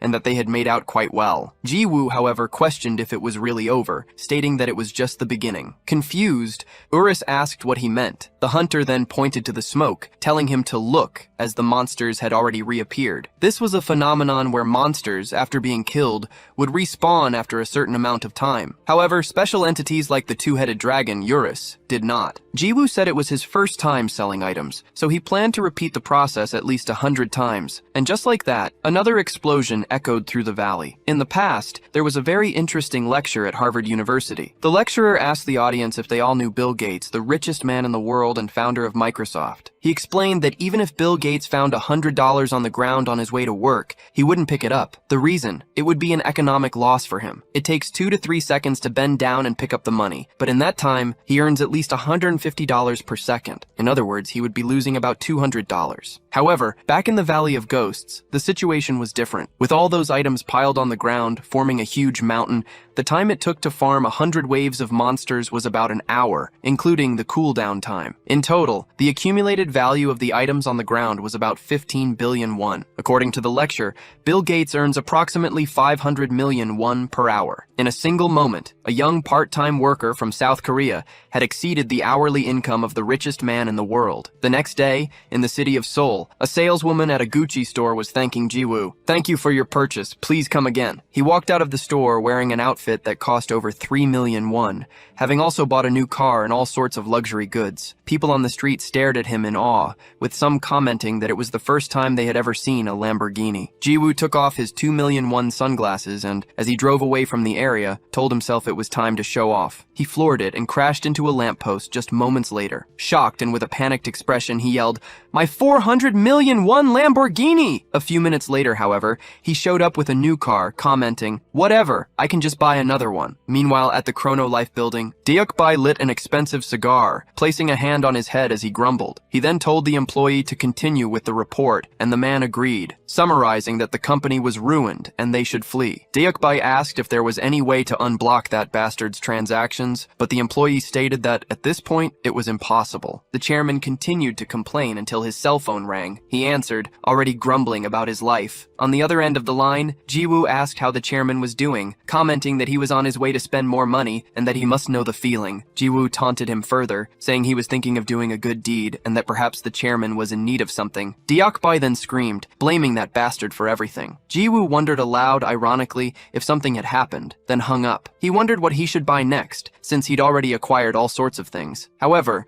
he felt that a highlight, a true high point in his life, was still missing. Suddenly, an idea struck him, and his eyes widened. He got ready to drive, thinking to himself that he couldn't believe he'd forgotten the most important thing. In an incredibly expensive building, Jiwoo let out a laugh like a cartoon villain. He announced that his penthouse was of the highest quality, super luxurious, and that everyone was welcome to his new home. Finally, he had achieved the great highlight of his life. But then, he remembered the first thing you're supposed to do when you move. He rang a neighbor's doorbell holding a rice cake in his hands. A female female voice from inside asked who it was. Jiwoo replied that he was the new neighbor who had just moved in and brought some rice cakes as a gift. The young woman on the other side sounded confused and asked him to wait a moment, please. The door opened and Jiwoo, with a smile, began to say that he hoped they would get along, but he froze when he saw who it was. Apparently his new apartment hadn't been the real highlight. Sarang was standing in her doorway. They both stared at each other, instantly remembering the game. This moment, this was the highlight of Jiwoo's day. Back in the game, in the Valley of Ghosts,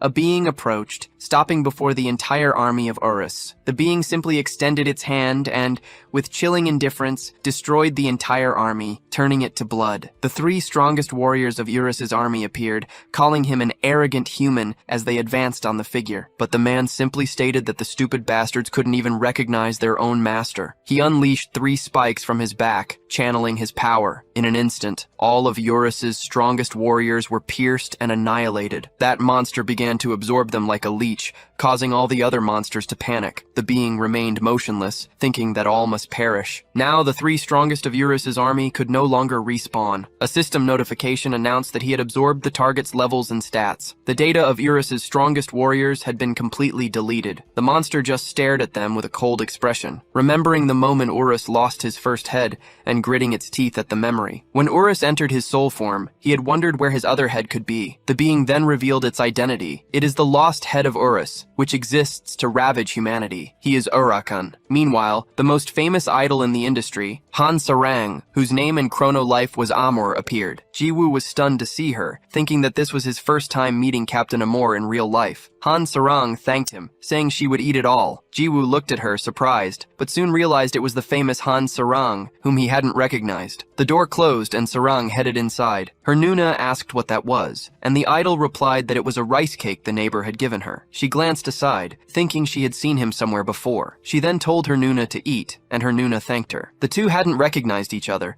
as their appearances in the game and in real life are completely different. The Nuna brought it up, saying she should hurry and change out of her uniform. Sarang complained, saying it hadn't even been 30 minutes since she got home from school. Her Nuna replied that she could postpone it if she wanted, but she had wanted to get the filming over with so she could play the game. The idol remembered her arrangement to meet him and announced she just needed to change her clothes quickly. The Nuna watched the scene with a smile, thinking that Sarang had obviously found someone special in the game. She wondered who the lucky guy could be, imagining he must be handsome to have stolen Sarang's heart. Inside the game, Jiwoo wondered where the monsters were. He wanted to know what had happened, and if the minions had fled, but Urus asserted that it was impossible. Monsters are programmed to operate in a specific area, making it impossible for them to flee or escape. It was as if they had vanished without a trace. Jiwoo glanced aside, thinking it didn't matter, as there were other places to hunt, and he could just go to another location to make money. Urus reminded him that he was supposed to meet that human, and he confirmed since it was almost time. The hunt was a bust, so it was better to leave soon. He complained that they were too far from the meeting point, but Urus looked back, sensing that something was off. That was strange. A familiar yet threatening spirit could be felt. Elsewhere in the mountains, Elrose, the giant level 190 snow serpent boss, was being absorbed by Urakan's power. Her stats and levels began to drain away. The dragon salivated, but he knew it wasn't enough. He still wasn't where he wanted to be. To destroy that human, he still had a long way to go. It was then that the goddess of life arrived, with her angelic wings. She questioned how he had gotten so far, commenting that it was to be expected of her dear child since he ate so much. Suddenly, Urakan's spike pierced her. The goddess was surprised. Urakan said it still wasn't enough, but that she looked delicious, and so he began to absorb her. The goddess of life begged him to wait, but she was soon completely consumed, collapsing to the ground, formless. However, the system notified him that the absorption had failed. The goddess of life reappeared, saying she would scold him later, because you can't give mommy a scare like that. She even joked, asking if he was going through puberty. Urakan wondered if it was some kind of hallucinatory magic, as he was certain he had swallowed her. The goddess, however, said that wasn't important. The dragon concluded that she wasn't food he could devour,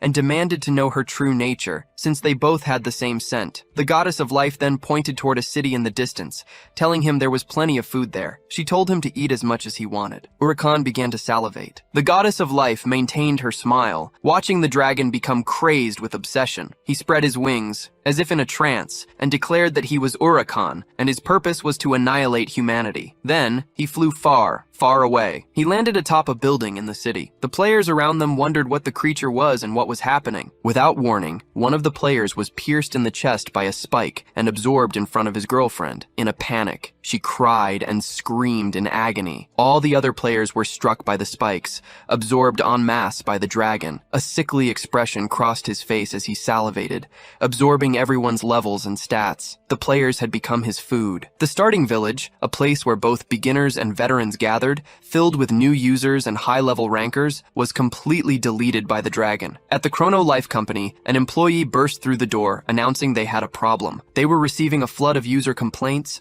from calls to customer service to all sorts of reports and YouTube live streams. The support department was practically paralyzed. The team was checking the situation and asked them to wait. To be attacked by a monster and have your character deleted was crossing the line. Deokbai complained about the whole situation, sarcastically asking if Urakan had shown up yet, and if this wasn't fun. The employee asked how it could have happened. Deokbai ordered that from now on, they were to monitor only 2 characters, the first being Urakan. In the burning city, the dragon stood motionless. The goddess of life commented that he was incredible, and that she hadn't imagined he would eat everyone, turning the city into a ghost town in an instant. Urakan continued to salivate, saying it still wasn't enough and that she had to tell him where to find more food. The goddess replied that she didn't know about the next meal, but then her expression shifted into a smile. She said she knew of one in another direction, and that it would be a delicious meal for him to absorb. In a forest area, at 7:34 p.m., Sarang trembled with rage, remembering what she had said. If he was late, she would take his life. She was sure she'd told that bastard. Looking to the side, she thought that little shit was taking too long, until she realized Urakan was right behind her. The girl was a level 24 fighter, while the lost head of Urus was level 999. In the city of players, Hawkeye walked, complaining. He was the supreme commander of the 5 Guild Alliance, and one of the top rankers in Chrono Life. With his unique and overwhelming charisma, he had appeared in interviews, on YouTube, in newspapers, and was a man without equal in the game. However, after Judgment Day, the World Union Guild was dissolved. Hawkeye, the former Supreme Commander, fell into ruin after taking all the blame and responsibility. He repeated to himself who he was and the title he held, for the World Guild had once been at his feet. He wondered if the others thought he would simply fall like this, when a sudden explosion shook the area. People started screaming that a monster had appeared in the central square. That village was supposed to be a safe zone. That day, Hawkeye witnessed something unbelievable, the sight of several players being simply deleted. He hid, watching the scene and wondering what the hell that was. This was really crossing the line. The goddess of life noticed him, but just kept a smile on her face. The scene of destruction in the village continued until the moment they both began to fly, moving far away from there. Hawkeye watched everything with the system screen open, thinking about the notice board. Suddenly he began to laugh, a laugh that bordered on madness. The monster in front of Sarang startled her. She thought, I don't think this guy is a player. Was there a monster like this on the Hill of Beginners? The goddess then appeared, saying, It's a pleasure to meet you, Captain Love. Sarang questioned her. Do you know Underpants? He's the only one who calls me that. She continued, annoyed. I almost hit him. Why did you give your character such a scary skin? Luna asked. Are you close to him? Sarang replied, For now, actually, I just felt like playing with him a bit, even though I don't like him that much. He just won't leave my shadow. The goddess of life's face darkened for a moment, but she quickly forced a smile. Earlier, while facing the Halisan Guild, Luna was already in a bad mood because of Jiwoo, who had spoken with Captain Love. You are truly very annoying, said the goddess. Sarang, confused, asked, What do you mean by that? Before she could react, she was pierced by spikes, lifted into the air by a blow from Urakan, as her HP bar dropped to 0. Luna declared coldly, Please, go to hell. You were overrated. Sarang fell to the ground, and from her body,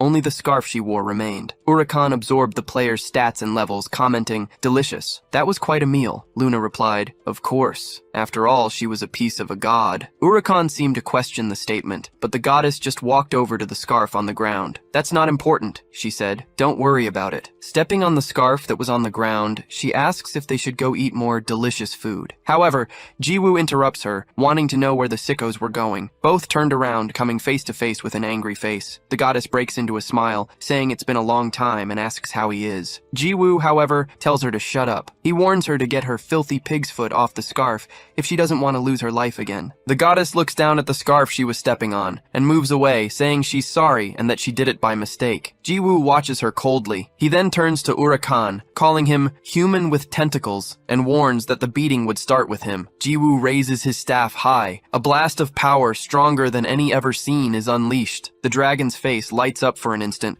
before everything in its direction is completely obliterated. The energy blast pierces the planet's atmosphere and continues flying through the galaxy. When the smoke clears, Jiwoo is still standing. He says he'll let that woman escape just this once and that the cockroach should run along. Luna questions how a cockroach could be as beautiful as her and tells him to stop pretending to be strong, since he couldn't take her life anyway. She advises him to finish his job properly before worrying about her, as his enemy is still right in front of him. Jiwoo looks in the direction of the attack and sees Urakan flying towards him at full speed. Luna calls him "my son" as the dragon readies its claws and strikes him with a blast of power. The blow causes an immense explosion. Urus despairs and shouts for his young Nim. However, Jiwoo remains standing, commenting that it surprised him. He questions what Urakan is and why he's fine even after taking his attack. Urus asks if he's okay, and the protagonist confirms, as his wounds regenerate in an instant. Urakan asks why he would be surprised, stating that he could simply dodge that kind of attack. He says the blow simply never reached him. Jiwoo glares at him coldly. "Dodged it, huh? Then I'd better swing harder next time." Urus remarks that it was a nasty bluff, questioning if Jiwoo was saying the previous attack wasn't at full power. The protagonist confirms, explaining that all his attacks so far were just normal strikes. Saying this, he releases an immense energy, leaving Urakan completely terrified. Jiwoo releases energy from his chest, activating the novice skill, Swordsman's Spirit Master. Until now, he could only use one of his skills. He then addresses Urakan, calling him "son of a cockroach." He warns him that, for the first time, he will use a skill. If he gets hit, he'll be gravely injured, so he'd better do his best to dodge. Jiwoo grips his stick with all his might and orders the system to activate the skill Continuous Cut. The unleashed blow flies out of the planet, heading towards Saturn. With every second the attack travels, memories of Sarang flood Jiwoo's mind, and he grows enraged by everything that has happened. The blow seems to completely erase Urakan's existence before continuing on its path and piercing through Saturn. The planet initially begins to dissipate the shockwaves, but it suddenly glows brightly and explodes, causing destruction on a planetary scale. And that was Continuous Cut, the most basic skill of a swordsman. Meanwhile, elsewhere, a live broadcast was about to begin. Hawkeye appears on the screen, introducing himself as the Supreme Commander of the World Union. The chat immediately calls him a loser and demands he shut down the broadcast, but paradoxically, the number of viewers only increases, with more people joining in just to threaten him. Streamer mode is a feature in the game Chrono Life that allows users to broadcast their gameplay. Although any player could use it, it was disabled during Doomsday to ensure the operation's success. Because of this, the identity of the person they were looking for had not yet been revealed to the public. Hawkeye announces that he'll get straight to the point. One person against 3 million players. Realistically, it shouldn't be possible. He claims to have seen the company's notice board, which denied it was a bug or a hacker, but he simply can't believe it. He accuses the game company of treating its users like dogs and pigs, insisting they should investigate the case, as the complaint board was a mess with reports of a monster that could delete characters. He calls on everyone who had their characters deleted to join his stream, as he is going to track down this monster. He promises he will expose everything today, revealing the truth behind that rotten game company. Suddenly he stops and changes his tone, asking everyone not to forget to subscribe and hit the notification bell. Back at the battle site, the smoke begins to clear. Jiwoo remains standing unharmed and lets out a sigh. He comments, surprised, that Urakan was incredible for having survived. Jiwoo can't believe he managed to avoid a fatal blow and wonders how he did it. Despite having survived, the monster was completely wounded. The being then formally introduces himself. He is Urakan, and his sole purpose is to annihilate humanity. He reveals himself as the strongest boss, the lost head of Urus. Urus confirms that he knew, saying the familiar presence he felt earlier wasn't just his imagination. He asks Hyung-Nim to be careful, as that bastard could be the reason for the disappearance of the monsters in the Valley of Ghosts. Captain Love's death earlier must have also been his doing. As Jiwoo processes the information, Urakan watches the conversation from a distance, repeating that he will take his life before launching another attack with his claws. Jiwoo asks if he's serious, remembering that Love's character had been completely deleted. At that exact moment, Urakan attacks, but the protagonist blocks the blow by touching the monster's head with his staff and activating non-lethal attack. An immense explosion echoes through the area. Hawkeye runs toward the battle, shouting for everyone to stay alert as he gets closer for a better look. Jiwoo spins his staff and strikes Urakan's abdomen, once again using non-lethal attack and causing another massive explosion. Urakan spits blood, grunting in pain, but still tries to advance one more time. time. Jiwoo simply prepares another attack, this time using the burst attack version. Several blasts of energy strike the monster's body in succession as Jiwoo continues to strike without pausing for breath. A final, immense explosion erupts, and Urakan coughs up more blood. From a distance, Hawkeye watches everything from beneath a tree. The other players wonder who could be fighting in such a high-level battle, but some feel they've seen that man before. Hawkeye, however, is simply in shock. As the smoke clears, Jiwoo's identity is revealed. He was the man from the poster. Everyone is completely stunned. That was the guy who had caused doomsday. Hawkeye remembers how he was utterly defeated and everything that happened, thinking it was all that bastard's fault. He can't believe he's found his worst enemy at the worst possible time and place. Without hesitation, he aims his bow in Jiwoo's direction. The arrow flies toward the battle, but instead of hitting its target, it shatters a piece of Urakan's horn. The onlookers wonder what that was. Suddenly, someone in the chat announces they've recovered their character. Soon, other people start reporting the same thing. Hawkeye is in denial, thinking that should be impossible. The stolen souls were, in fact, returning to their owners, albeit with reduced levels and skill points. With his body covered in wounds, Urakan's level plummets to 723. Jiwoo wonders what is happening. At first, he was dodging the attacks with ease, but now he realizes the monster has gotten slower. Urus explains that the energy the bastard had absorbed was returning to its original owners. Meanwhile, at the company building, one of the team leaders states that he understands the situation. He explains that the player's data wasn't deleted, but rather transferred to Urakan's horns. Deokbai, surprised, questions how he, a developer, didn't know about this. The employee replies that he was the design team leader. Back in the fight, a smile spreads across Jiwoo's face. Is this for real? So, if I beat the hell out of this bastard, will Captain Amor return too? The mention of the name seems to startle Urakan. He grinds his teeth in rage and charges forward, screaming that Jiwoo is nothing but insignificant food. Jiwoo responds with a continuous attack, using the non-lethal version of his skill. The blows land squarely, dealing immense damage to the monster. The system notifies that another stolen soul has returned to its owner, and Urakan's levels have been reduced again. Now he was at level 389. On Hawkeye's livestream, the number of viewers just keeps increasing. People in the chat comment that he was the guy who caused doomsday, a player killer. However, now they were getting their characters back thanks to him. Hawkeye, who had been watching with his jaw dropped, closes his mouth. He lowers his bow, giving up on attacking the protagonist. In the penthouse where Sarang lives, she watches the stream on her phone, already in her performance outfit. The viewers celebrate and cheer for Jiwoo. Sarang watches the scene, also with her jaw dropped, and remembers when Jiwoo used to run after her, asking to be carried in the game. The girl reflects on how much he has changed. Back in the game, the smoke from the attack starts to clear. Urakan is kneeling on the ground, his body completely ravaged by the non-lethal strikes. His stats were now equivalent to those of a level 180 player. Jiwoo swiftly closes in. Urus remarks that all the energy in the bastard's body is gone, causing him to revert to his original form. I can tell, Jiwoo replies, wondering how he should end this. Urakan just drools, unable to move, and tries to babble his own name. Suddenly he launches a final spike, which impales the protagonist. It's a direct hit. Everyone watching the stream is completely shocked. Urus's jaw drops, while Urakan opens his mouth in a triumphant roar. Urakan screamed that he was a creature destined to annihilate humanity, as Jiwoo's levels were absorbed as if by a leech. Desperate, Urus tried to call out to his young Nim, screaming as the protagonist was torn in half. Urakan continued to absorb his target's level. What was left of Jiwoo fell to the ground like a twig, and the monster's horn began to grow back. He then burst into laughter, shouting that it was delicious, and that it was his first time having such a fine meal. His level reached 999, but Urakan declared that it wasn't enough. His hunger would never be sated, for he was Urakan the gluttonous. Urus approached what was left of his friend, kneeling beside him. He broke down in tears, calling out for his Hyungnim. Suddenly,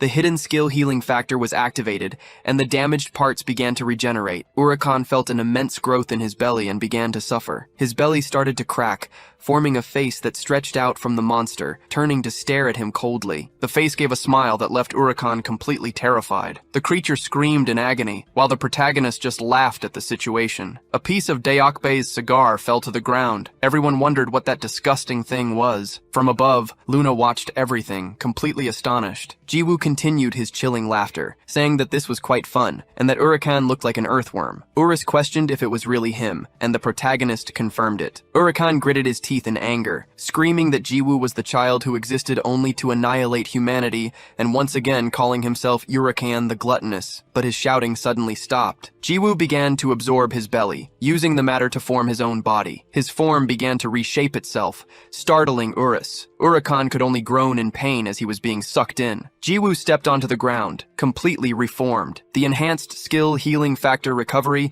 ensured that all damage taken was instantly recovered. With the activation of the healing factor, all absorbed cells are restored to their original owner. Jiwoo wondered what the point of that was, since most of his own cells had fused with Urakan, making Jiwoo part of the monster's body and reducing him to a mere organ. However, the process reversed. Urakan was also absorbed by the healing factor, and Jiwoo simply expelled him with a burp. As a result, a hidden skill is acquired, gluttony, which allows the user to absorb a target's level and stats by eating them. Luna asked if it was over. She commented that it wasn't what she expected, but it was quite fun to watch. Jiwoo noted that she seemed happy, even after he had taken her son's life. The girl explained that he was evil, and that it was all metaphorical, as she hadn't actually given birth to him. For his information, she was 21 years old, the same age as him. Surprised, Jiwoo questioned how she knew that. Ignoring the question, Luna simply summoned her scepter, moving it to the side. After giving Jiwoo one last smile, she opened a dimensional portal, asking rhetorically, "Who knows?" Immense claws pierced through the portal, revealing the hand of an absurd creature. Jiwoo was completely shocked. Luna walked to the top of that hand and said her goodbyes, saying she would see him around and calling him for the last time, Mr. Loser. Meanwhile, at the company, Deokbei's cigar fell from his mouth. He ordered them to handle the situation by posting a notice about a reward event and to continue monitoring what he had requested earlier. Remarking on how entertaining the situation with Urakan was, he gave a new directive. From now on, they were to focus their monitoring on just two people. One of them, formerly Urakan, and the other, Luna. Back in the old starting village, players raised their hands high, glorifying Jiwoo's deeds and shouting that he was a hero. Some people played trumpets, calling for all residents of the starting villages to hail their game's hero. Jiwoo put a hand to his head, being dramatic. He wondered who had revealed his secret and his strength, ruining any plan to hide his power. Hawkeye's live stream peaked at 235,000 viewers, and clips of the event spread across various communities, like YouTube. Amid the praise, an elf shouted for them to stop talking nonsense,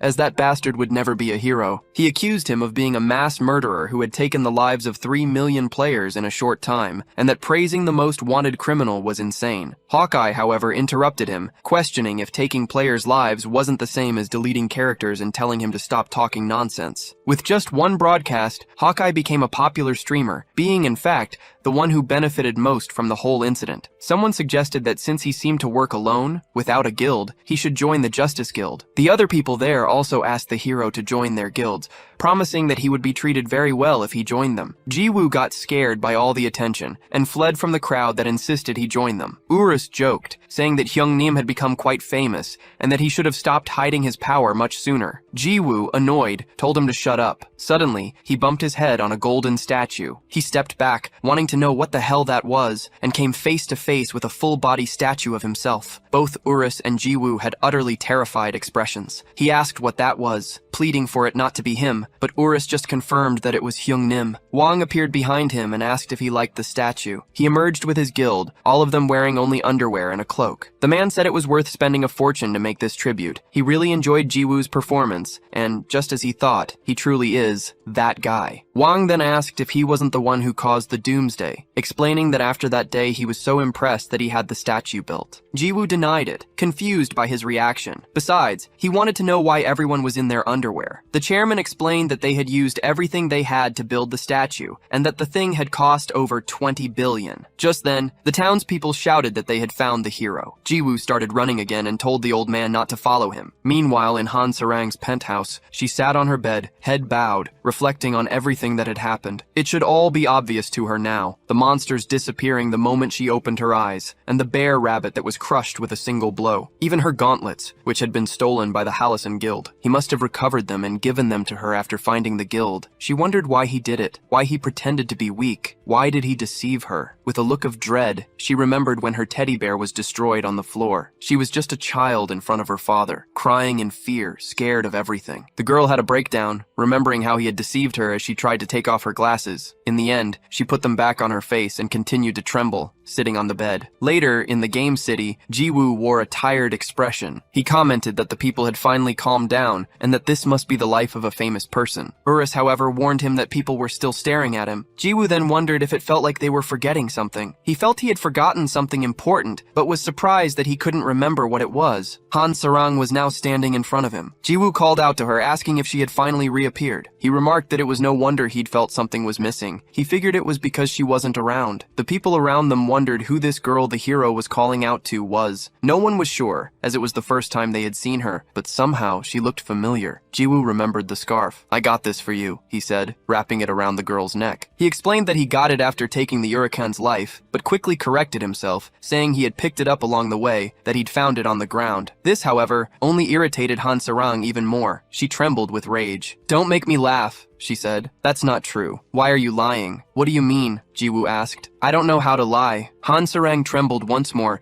this time with anxiety, and gritted her teeth. "Underpants!" she called him. "Weren't you the guy who delivered rice cakes to my house?" Jiwoo was confused, wondering what she was talking about, but then he realized what had happened. Remembering the moment he'd delivered the rice cake to her, he was in complete shock. "It can't be," he murmured. "Captain Love was Han Sarang." The girl then confirmed it, as the audience watched the drama unfold. "That's my identity in the real world, outside the game." Han Sarang's story was that of a girl who simply loved to sing. "Are you crazy?" her Nuna questioned. "You can't just reveal your identity in front of so many people. Do you have shit for brains?" She was already the #1 trending topic online, and it was a total frenzy, with journalists clamoring for interviews. On top of that, you customized your character to look exactly like you. You should have thought of that before you started playing. Customization is a feature in the game used to alter a character's appearance, but in virtual reality, the law requires players to log in with their real-life looks. The Nuna yelled that she should have at least changed her hairstyle, and that it was a miracle her identity hadn't been exposed until now. "And what's the big deal?" Han Sarang retorted. "I wasn't even trying to hide it. Is it a sin to play a game? Why should I have to hide my identity? I play to have fun, so I shouldn't have to care what other people think. It's because I'm afraid your real personality will be exposed.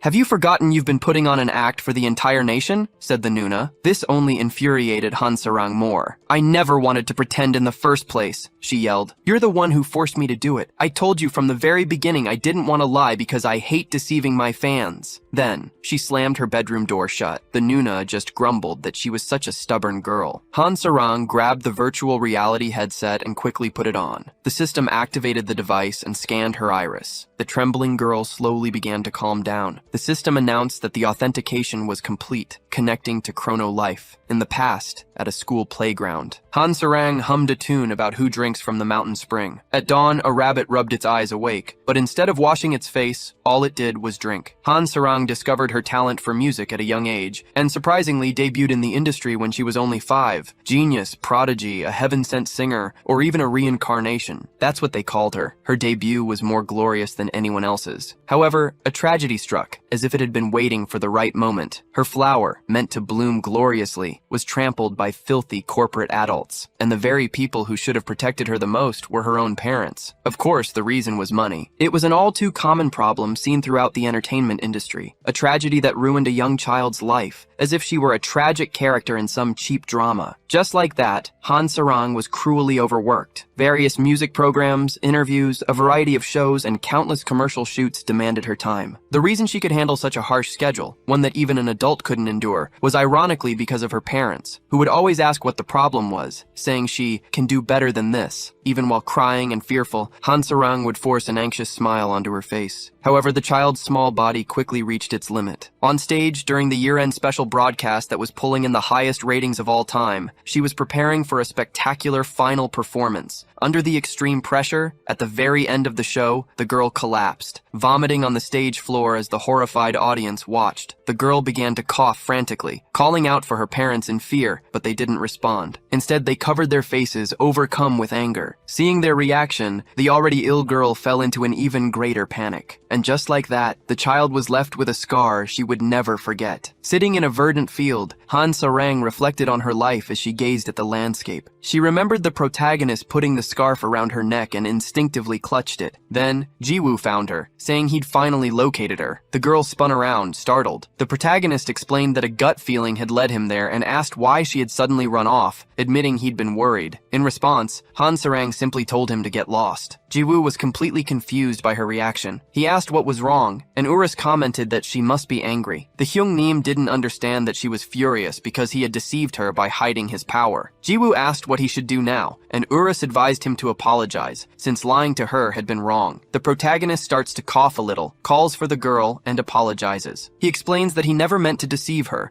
and had planned to tell her the truth eventually, but the right moment never seemed to come. Han Sarang clutches the scarf in her hands, stands up, and asks if he really thinks a simple apology will fix everything, especially after he lied so easily. Jiwoo asks what she means by that, but his confusion turns to panic as a griffin swoops down from the sky and seizes her. The girl was in danger. Jiwoo screams her name in desperation as he watches the creature take flight. Riding the griffin, a figure asks if he grabbed her too forcefully, saying he didn't want her to pass out. Urus is utterly shocked, immediately recognizing the man. Jiwoo yells, asking who the bastard is and demanding he come back. The man ironically apologizes to the Mr. Hero, explaining that certain people wish to meet Miss Han Sarang, and so he'll be borrowing her. The protagonist curses at him as he draws his staff. Urus shouts, warning his Hyungnim not to attack recklessly, as the man is extremely powerful. Ignoring the warning, Jiwoo unleashes an upward strike, releasing a powerful blast of energy that surges toward the man on the griffin. However, the kidnapper merely sighs and activates his ability. 8 sights and 8 mirrors. Using the 5th sight reflection, he turns the protagonist's own attack back against him. Jiwoo was still in his attack stance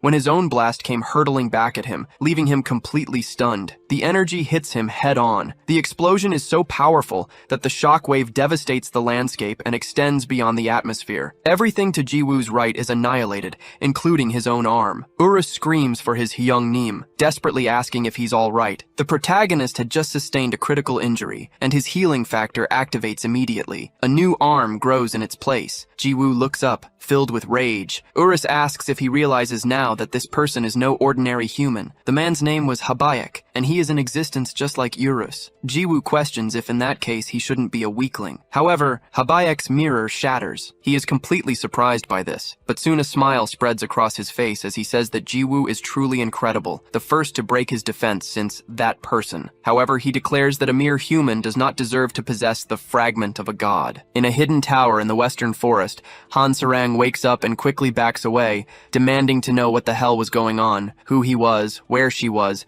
and why she'd been brought here. Habayak tells her to calm down, assuring her that he means no harm and that there are people who wish to meet with Miss Han Sarang. The girl asks who that could be, but 2 people approach. Han Sarang is completely shocked, recoiling by pure reflex with a frightened expression on her face. She recognizes who they are, her father and mother. She remembers the events on stage, how her parents had simply hidden their faces. After that damn day, Han Sarang decided to retire from her singing career. However, there was someone who never gave up on her. Her mother slaps her across the face. These were her parents. They had denied her retirement and forced her back onto the stage. Her mother would ask if she didn't understand they were doing it all out of love. So, for many years, the girl lived her life unable to retire. But when their income was completely cut off, during the incident with her father that left Sarang traumatized, they had already crossed every line. Those people didn't deserve to be called parents. They sold the only daughter they had. It was a miracle that Han Sarang managed to flee, and only because of that did she escape. The only place the little girl managed to reach was the police station. Thus, Han Sarang was finally freed from her years in hell. The court issued a restraining order against her parents, who tried to appeal, but of course it failed. Thanks to the protection of the law, she was completely free from them. However, after everything that had happened, Han Sarang was already mentally broken. The girl carried an extreme trauma related to lies. Since then, she never left her room, and her only escape at the time was online games. Spending her time alone in the dark room, her eyesight deteriorated rapidly, and she had to start wearing glasses. Because of the memory of those days, she still gets anxious in real life if she takes off her glasses. The day she stepped out into the world once more will be told a little later. Back in the present, Han Sarang is with her parents. She trembles with pure anxiety, asking about the restraining order. They reply that they entered the game after seeing an article saying she played Chrono Life. They say it still would have been difficult to find her on their own, but fortunately, someone helped them this time. Habayak simply says his goodbyes, telling them he'll step out for a bit so they can talk freely, and immediately disappears from the spot. Sarang's mother says she's grown up so much. They had only seen her on TV, but it was so good to see her, even if it was in virtual reality. She laments how cruel the world is for using the law to separate parents from their daughter. Han Sarang begins begins to have a breakdown, grinding her teeth in anguish. Then she asks what they want and says that if it's nothing, she can just log out. Her mother shouts that they are very sorry. She says they've wanted to apologize for some time and that they were too harsh that day. She asks if Sarang could forgive them, if possible, because they want to have a happy life with her once again, like in the old days. Meanwhile, Habaek is walking outside the tower. His griffin suddenly stands up. Jiwoo was standing right behind him. Habaek says that place was kept secret, but he supposes Urus guided him there. He starts to explain, but Jiwoo tells him to shut up. Jiwoo states that he will fight again, and that even if he wins, he'll only be relieved after getting his just revenge. Habaek sighs, snaps his fingers, and says there's nothing to be done. His griffin begins to roar and then flies at the two of them. Jiwoo asks if the bird will be the first. Jiwoo is surprised, as there was now not one, but two griffins. He rubs his eyes, completely shocked by the number of multiplying birds, and wonders if this was some kind of copy pasta. Habaek uses his fourth vision, called photocopy, and tens of thousands of griffins advance on Jiwoo. What the hell is this? He wonders, as he swings his staff, causing an explosion that obliterates everything in its path. However, the debris hangs suspended in the air, and suddenly more griffins begin to emerge from it. Jiwoo asks who that guy is, and Urus explains that it's photocopy, the fourth ability of Habaek's mirror. He warns that Hyungnim must be careful, as the mirror's complete ability is called 8 Visions. Jiwoo says it's the first time he's heard of it. Urus explains that there are 8 mirrors, and each level from the first to the 8th vision has a different effect. For example, the one he used before was Reflection, which reflects all physical and magical attacks. Jiwoo complains that it's too overpowered and that they should balance the game. Urus looks at him, finding it somewhat absurd to hear him talk about balancing. In truth, it didn't matter as the company never intended to balance things. Habaek isn't a user, but a boss that needs to be defeated. Meanwhile, Habaek just stares at him in silence. Jiwoo sarcastically remarks that the game is funny, with a boss walking around pretending to be human. He wonders what kind of animal came up with that idea, but he's interrupted by a griffin attacking him from behind. Caught by surprise, Jiwoo spits blood. Immediately,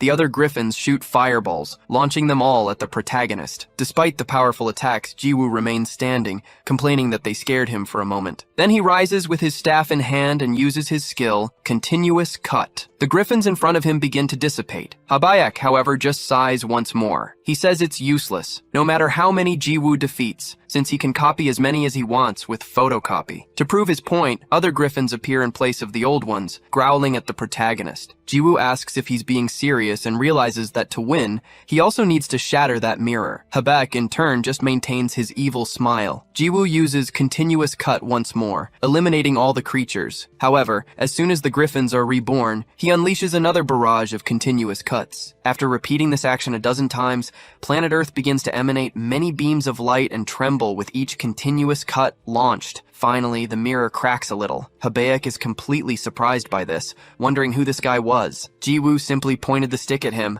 asking if it was finally cracking. He said he'd heard Habaek was just like Urus, which meant he was a weakling. Habaek replied that he wasn't weak, but that Jiwoo was the abnormal one, and he hadn't expected such power. Jiwoo told him to wipe that smile off his face, as it reminded him of a cockroach. Then, he demanded an answer if he didn't want to go to hell, asking why he had kidnapped Captain Amor and what he meant by piece of a god. Habaek said he wasn't sure if he should answer. Jiwoo questioned if he'd rather lose his life and warned him to stay put. Habaek commented that the mirror was almost broken, but he thought he could use it one more time. Something approached from behind them. Jiwoo wondered if it was another one of those bird heads, but was surprised to see who it was. A perfect copy of himself stood before him, with his stick perfectly replicated, right down to his underwear. Jiwoo stared, dumbfounded, wondering if he was his own opponent. The duplicate copied its target, but as a mirror image. That copy raised its stick and used reverse continuous cut. The barrage of slashes rushed toward him. Jiwoo simply wore a look of grim acceptance and let the attack hit him. His HP began to drop until it reached 0. With that, everything in the area exploded. Habaek watched the fight from a distance, commenting that it was incredible. If he had known, he would have just copied Jiwoo instead of the griffin. Urus called out to Habaek, demanding to know his purpose. Habaek greeted the dragon, saying it had been a while, and apologized for not doing so sooner, as he had been busy. He commented that Urus looked much cuter than before. Urus told him to stop changing the subject, and asked what he wanted, appearing in front of the Hyung Nim. He wanted to know if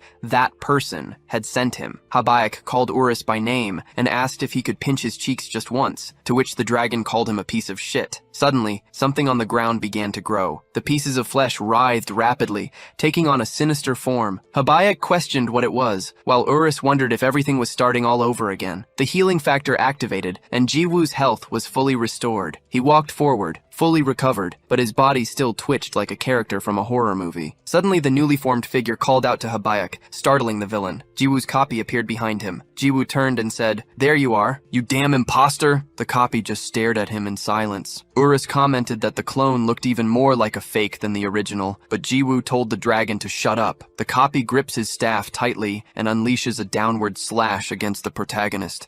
The blast of energy flies at high speed. Jiwoo just sighs at the attack, and returning to his original form, also wields his staff, countering with an upward slash. The two powers collide violently. Everyone watching the fight was stunned. It was as if two opposing forces were colliding on the planet. As the smoke begins to clear, the two Jiwoos charge at each other, gritting their teeth and screaming in unison. Their powers clash, along with their staffs, which move at a blinding speed. The shockwaves from the blows reverberate throughout the area. The protagonist focuses all his strength into his attacks, while his copy does the exact same. Both use their skills simultaneously, unleashing the continuous slash once more. The attacks explode, devastating the western forest, as their blue and red auras of power collapse into each other. Jiwoo employs immense force, reliving the same sensation as before, and the clone also unleashes his full power. With the final blow, the protagonist lets out a furious roar, and their attacks collide, exploding everything once more. Both Jiwoo and the copy are surprised by the result. As their power explodes a chunk of the earth, Habaek and Urus cover their faces. The water god says that since they both hit each other's heads,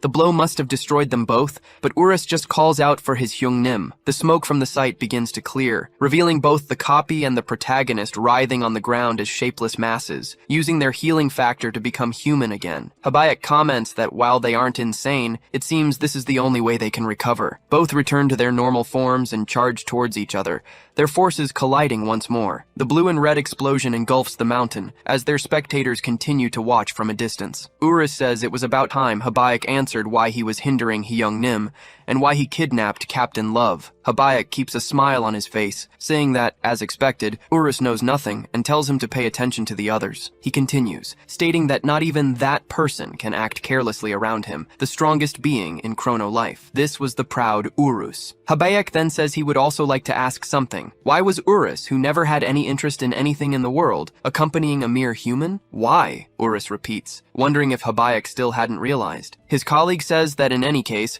Urus has misunderstood several things, and that he can rest assured, as he wants nothing to do with Mr. Hero. The objective was only the peace of God. Urus questions if he was talking about Captain Love. Habaek starts laughing, asking what he was talking about, since a human would never have such value. Han Sarang was merely the owner of the peace of God. Meanwhile, facing her parents in the hidden tower, Han Sarang's mother apologizes. She says she is very sorry and hopes her daughter can accept, until she notices that the girl had nothing in her hands. She falls silent for a few seconds and then suddenly grabs her daughter's hand. "My beautiful daughter, Han Sarang, where are the gauntlets of silence?" Back on the mountain, Urus asks, "They are the peace of God, and they only cost 10 million? Habaek replies that the price isn't important, and that soon the item will be accessible to normal players. The items in Chrono Life were divided into several ranks. First, there were the lowly normal rank items. Second, came the rare rank. After that came the unique rank, and finally the Newman rank. Urus had also heard that a transcendent rank existed, but he had never seen one in real life, and he remembers that they were all in Jiwoo's possession. Habaek says that regardless of strength or rarity, the peace of God is very special, although the transcendent rank is an exception, especially for the gods of this world. Meanwhile, Luna was watching the fight from afar. She comments that Mr. Habaek really spilled all the secrets, and that a man who can't keep his mouth shut wasn't attractive at all, asking if that wasn't true. Beside her, a god eats a sandwich and reveals that this was nothing new. Everyone already knew, since Luna herself had also been collecting pieces of God since she arrived at the Halisan Guild that night. That thing Sarang referred to the gauntlets of silence. Luna says that, as expected, he had known all along. The god asks if she thought Urakan could absorb the peace of God. The goddess of life agrees and says she pretended to be calm, but the result was different from what she was thinking. Suddenly, an even larger explosion erupts. Jiwoo and his clone's powers collide. Jiwoo begins to feel the effects of fatigue, but his clone does not. Then, with a precise strike, the clone attacks. Jiwoo quickly realizes what's about to happen, but he's struck by a slash across his chest and thrown far away. Urus calls out for his Hyungnim. Habaek explains that their stats and control are identical, but there was a clear, fatal difference: the difference between a user and a bot. Unlike the hero, the copy won't make any mistakes due to fatigue management. Thus, the tide of battle will likely turn. Urus flies toward his Hyungnim. Habaek just sighs at the sight. Jiwoo's body dissolves into goo on the ground, but suddenly reforms, a wound on his chest. Urus quickly reaches his side. Jiwoo activates his healing factor and his body begins to mend, even clearing the blood from his mouth. He shouts that this was damn fun. Urus and Habaek are surprised by his reaction. Jiwoo explains that it's been boring all this time, since he could take everyone down with a single blow. He says he doesn't want to kill that phony, just keep playing. Urus questions what he means, as he was in a very dangerous situation. The clone charges at him, and Jiwoo laughs at the idea that he's in danger. He stands still before the attacks, commenting that there are two ways to finish this bastard. From Urus to the gods, everyone is surprised by this revelation. The two sticks collide, causing a huge wave of smoke and an explosion that destroys another part of the land. Urus tries to cover his face, while Luna and the god just withstand the impact. Suddenly, the smoke dissipates. Habaek comments that Jiwoo had mentioned two ways to finish him, and was curious to know which method he would use. Luna, eating a piece of her sandwich, says he was just bluffing. Compared to the other bosses in Chrono Life, Habaek was on another level, and his 8 visions ability was simply broken. He wasn't a boss to be faced alone, and she doubts Jiwoo can defeat him. Jiwoo then reveals that the first method was to simply destroy the planet. Luna and the god become completely apprehensive, but the protagonist explains that if he destroyed the planet and ended the game like last time, Captain Love would return to the starting village, and this phony would disappear. However, he's not really in the mood for that and prefers to try something new. The two gods are slightly relieved. Meanwhile, Deokbae bites his nails, begging for him to get on with the second method, clearly the most anxious about the situation. Back in the hidden tower, the mother asks her daughter where the gauntlets of silence are, asking her to be honest and promising she won't get mad. The father intervenes, saying Habaek would give them a lot of money if they got the item. He claims they aren't asking for much, and that for bringing her into the world, she owed them this. Han Sarang replies that she doesn't know either, as she lost them a while ago. Her father steps closer, questioning if she hid them. Han Sarang denies it, insisting that's not what happened, but he brutally strikes her across the face. Her father calls her an ungrateful brat, shouting that they tried to endure it when she ran away. He says she was a waste of money, and must have forgotten who did everything for her, demanding to know where his money is. Back at the battle, a magic circle forms beneath Jiwoo. Urus wonders what it is, questioning if it's a new skill from the rookie master. Habaek also looks surprised, but the dragon seems to recognize that violet spirit. Jiwoo activates the ability he absorbed from Urakan, and a tentacle emerges from his body. That was gluttony, emerging from his mouth. As Urus wondered if they could escape that place, the tentacle pierced the clone's back and began to absorb its body. Habaek questioned, "Was this your plan? Did you think my clones couldn't copy the gluttony skill?" Immediately, another tentacle emerged from the clone's mouth, striking Jiwoo in the chest. Both began to absorb each other. Habaek explained that the opponent was a reflection that mirrored everything. As such, it also possessed the gluttony skill, in addition to the healing factor and the battery. Jiwoo's strategy had failed. He really should have tried the first method. Jiwoo, however, ordered, "Equip reserve battery." Habaek wondered what that was, but before he could understand, he was struck by a stinger in the chest. Jiwoo explained that his second attack was aimed at injuring the main body. The tentacle began to absorb Habaek, who realized too late. The attempt to absorb the clone had been a feint from the very beginning. As his body began to disfigure, the clone started to falter, disappearing shortly after. Jiwoo said, "I knew it. If the main body suffers a fatal wound, the clone disappears. It was fun fighting you, you bastard, but now, goodbye?" Habaek continued to be absorbed relentlessly, but he began to resist, managing to sever the tentacle. Jiwoo was surprised by the reaction. The mirror bled along with Habaek. He gripped the artifact tightly, shouting, "You bastard! I didn't know I'd be cornered like this. It's a shame, but I have no choice but to give up the peace of God, the gauntlets of silence." The god was surprised, questioning if the peace of God hadn't already been absorbed by Urakan,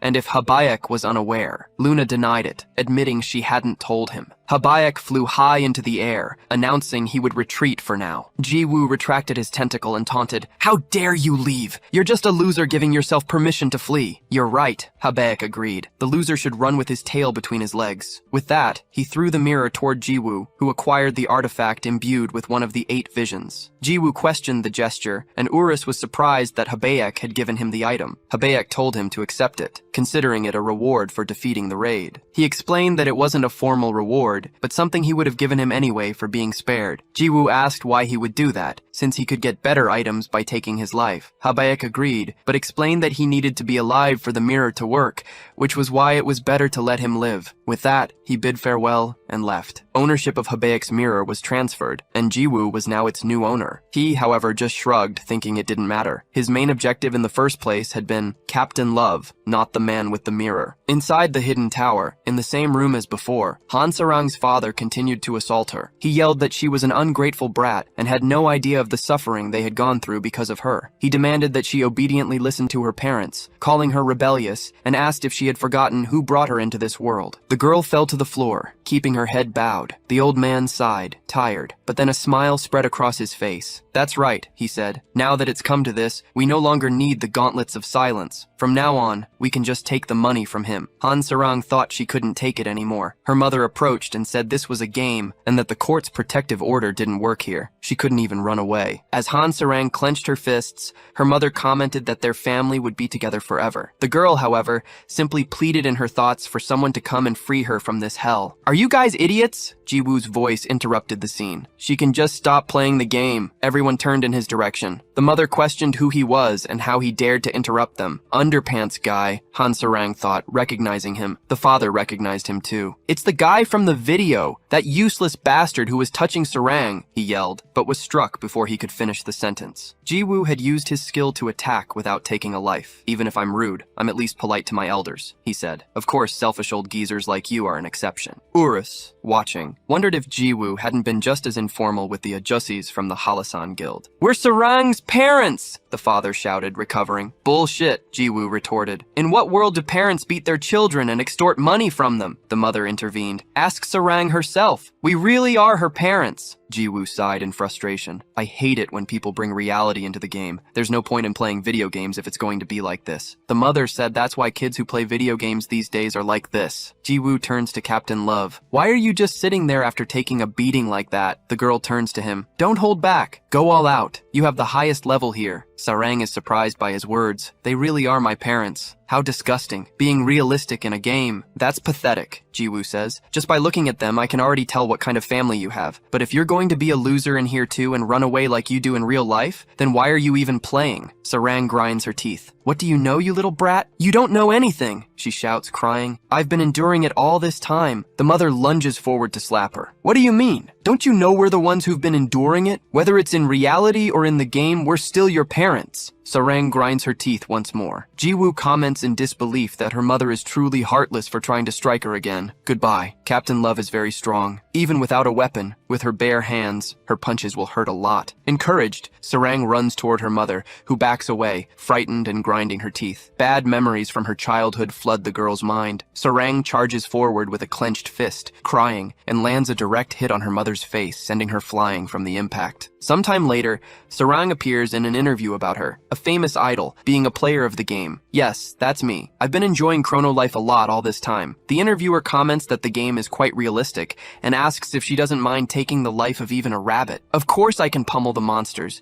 It's a great stress reliever," she replies. The idol had completely overcome her trauma, and now lives comfortably. Her anxiety disappeared, and she doesn't even need to wear glasses anymore. The interviewer observes, "That's the opposite of how you normally are." "The opposite," Sarang repeats. "Maybe the way I am in the game is who I really am." The audience blushes at her declaration. Sarang continues, "But who cares about things like that? Who I really am. If you're looking for reality in a game, then there's no reason to play." In his house, Jiwoo watches the interview on TV. Jiwoo sighed, wondering if it was because of her cool and honest answer that she now had so many more fans all supporting her. He supported her as a fan too. The media's narrative was perfect. The idol Sarang, who overcame her trauma, had left the world of gaming to live happily in reality. Upon entering Chrono Life, however, the reality was different. Sarang shouted, "That damn brat is late again. He has a habit of doing this. Does he really want to go to hell?" Jiwoo defended himself, saying he came as soon as he watched the interview and that she was the one who should be at the broadcast station. "The interview was pre-recorded," she retorted. In truth, the idol hadn't stopped playing after overcoming her trauma. On the contrary, she was now logging in more frequently, and from what he'd heard, had even reduced her professional schedule. Sarang hurried him, saying they didn't have time and had to go. Jiwoo, confused, asked where. "Are you going to get hung up on details?" she scolded him. "It seems you've forgotten and still haven't accepted my apology." "It's fine," Jiwoo said, starting to follow her. A victorious smile spread across Sarang's face. "I'll forgive you this time, since you'll be the one carrying me." The protagonist questioned what she meant by that, but then he quickly remembered the past, when he had asked her to carry him. Back then, Sarang had said she was a newbie and didn't know anything. Now she turned, approached him, and asked, "Please carry me, Master Jiwoo." Chrono Life was the #1 virtual reality game in the world. Due to its large number of players, there were many guilds. Among them all, the most powerful were nicknamed the world's 5 great guilds. Each possessed its own strength and peculiarities, which made them worthy of their reputation. However, one guild took a completely different path from the others. They possessed a formidable intelligence network, surpassing even the Global Information Guild, and their long-range operations covered the entire continent. All members of this guild belonged to the rogue class. It was the Robin Hood Guild, one of the 5 greats, an organization worthy of praise completely annihilated in just one night. The guild leader stared at the destruction for a few seconds, then turned and leaped towards the moon. He landed with an acrobatic flip, using the mountainside as a springboard for another jump. Suddenly, another man appeared behind him and asked, Well, do we still have a little rat alive?" The guild leader perceived the threat and reacted with a piercing slash that split the man in two. However, what seemed to be a body dissolved, revealing it was just an illusion. The man's voice echoed, saying he was better than the rest of them, before his presence vanished completely. The guild leader was confused, not understanding what had happened, as the impact of the blow felt strange. Suddenly, he was struck from behind. The attacker said that, even so, he was still just around their level. From the impact, the guild leader spat blood and questioned who he was and why he was doing this. The man replied that it was obvious, as a mask materialized on his face, revealing he was also from the guild. Then, he added that the reason was simply because it was fun. On another day, near a forest, a carriage traveled down a road, pulled by a large cat. The coachman announced they were almost there and would soon reach the Rocky Mountain dungeon. Inside the carriage, Jiwoo ate some meat and commented that the place was closer than he thought. Sarang replied that you could already tell from the map, and that they would arrive in about 5 minutes. The vehicle the two were using was a popular service in Chrono Life, the Meow Meow carriage. The Molino cat, which inhabited that world, was tamed and trained to pull carriages. Surprisingly, the founder of this service was just a random user with the tamer profession, and the business's success made him more profit than most small business owners. Sarang exclaimed that they had arrived and that the place was really big. Jiwoo thought that their destination, the Rocky Mountain dungeon, reached up to 1,000 meters above sea level and was inhabited by various mid-level 30 monsters, making it a popular hunting ground for newbies. "That's what I heard," he reflected, "since level 7 was as far as I ever got." Anyway, after that long introduction, the reason they were there was to carry Han Sarang. At the time, she had been more serious than he imagined, and somehow he ended up in this situation. He wondered what level he would have to carry her to, thinking it would be better to go straight to the Urus's nest and max out her level. His thoughts were interrupted when he looked at the girl's hands and remembered something. He said he had prepared a gift for her, and Sarang questioned the sudden gesture. Jiwoo then summoned an item from his inventory, bringing back the Transcendental gauntlets. Jiwoo explained that he had forgotten the gauntlets last time, and since he already had a pair, he thought of giving them to her as a gift. Han Sarang blushed at the gesture and suddenly began to cry. She thanked him, saying it had been a long time since she had received a gift. The protagonist questioned if she was serious, since as a famous person, she should receive plenty of gifts. Sarang, however, replied that it wasn't the same thing, and Jiwoo chuckled, agreeing with her. Hugging the gauntlets, Sarang thought to herself that it was truly obvious he wasn't the same as before. She then thanked him once more, promising she would make good use of them. However, she remembered something and asked for his character's name. Jiwoo asked if he hadn't already told her, but she denied it, explaining that although she saw it when they formed the party, she had already forgotten. The protagonist tried to say his name, but the noise from the cart interrupted him. The cat pulling the cart stopped suddenly, and the coachman wondered what had happened. With the sudden stop, everything in the back of the cart was thrown around. The coachman announced that the customers were fine and said the cat had gotten spooked for no reason. In the back of the vehicle, Sarang had fallen on top of Jiwoo. The protagonist asked what that was all about and if Captain Love was okay. The girl confirmed she was, but suddenly, Jiwoo noticed something. She was holding his underwear. Urus watched the scene from afar with a disgusted expression. The cat continued to meow, frightened,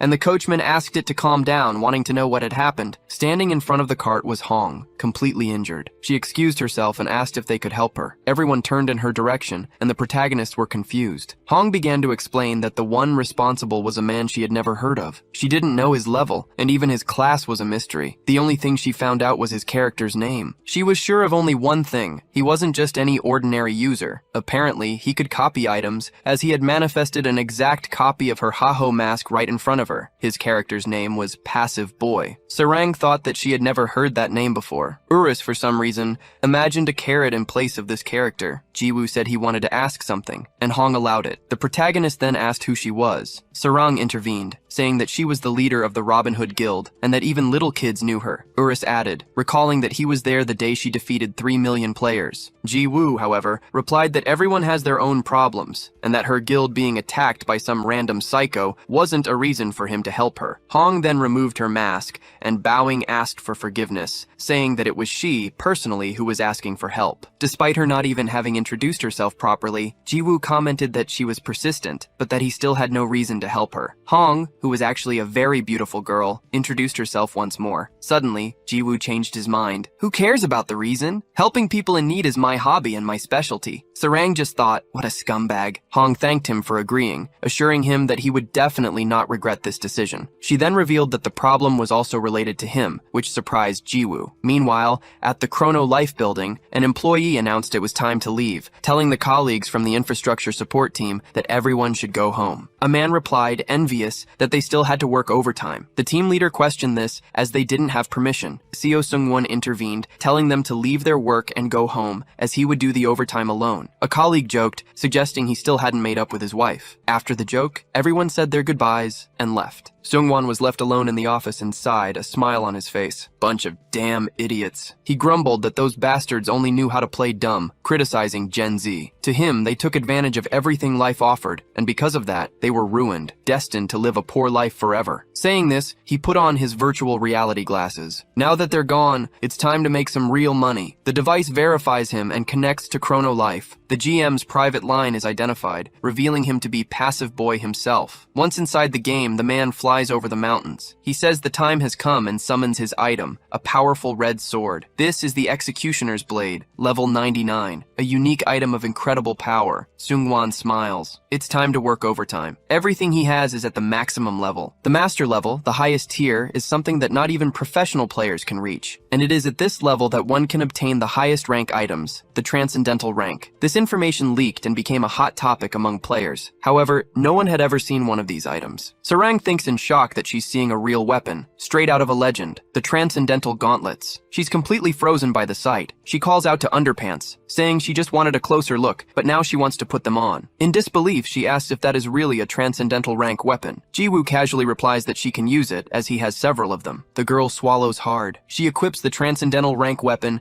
and the gauntlets permanently bind to her, causing a huge explosion in the area. The system notifies her that she has become the owner of the Transcendental gauntlets, which leaves Sarang quite surprised. The gauntlets begin to glow intensely, but soon shrink down, transforming into a pair of simple gloves. Sarang questions what happened and why the weapon changed into something with such a worn-out appearance. The answer appears: the Transcendental gauntlets were sealed due to her lack of qualification. What the hell is this? She thinks. It seems it's not good to use Transcendental weapons at a low level. A unique item would have been better. Then she lightly touches a nearby stone. Instantly, the stone shatters along with the entire ground, causing an immense explosion throughout the area. The girl is shocked. What happened? I barely touched it. That only proved that the weapon was, in fact, sealed. Urus comments that it was very weak. So there's nothing special about the Transcendental rank, he says, barely containing himself. Jiwoo agrees. Urus then asks, by the way, what do you wish to do now, Hyungnim? Will you accept Hong's request? Jiwoo replies that he has to, since the case was related to him. The scene shifts to the past, to the conversation with Hong. When she made the request, he replied that there was no way, as he didn't even know what this so-called passive boy looked like. Hong questioned him about what he thought the target's objective was. Jiwoo supposed he did it all for fun,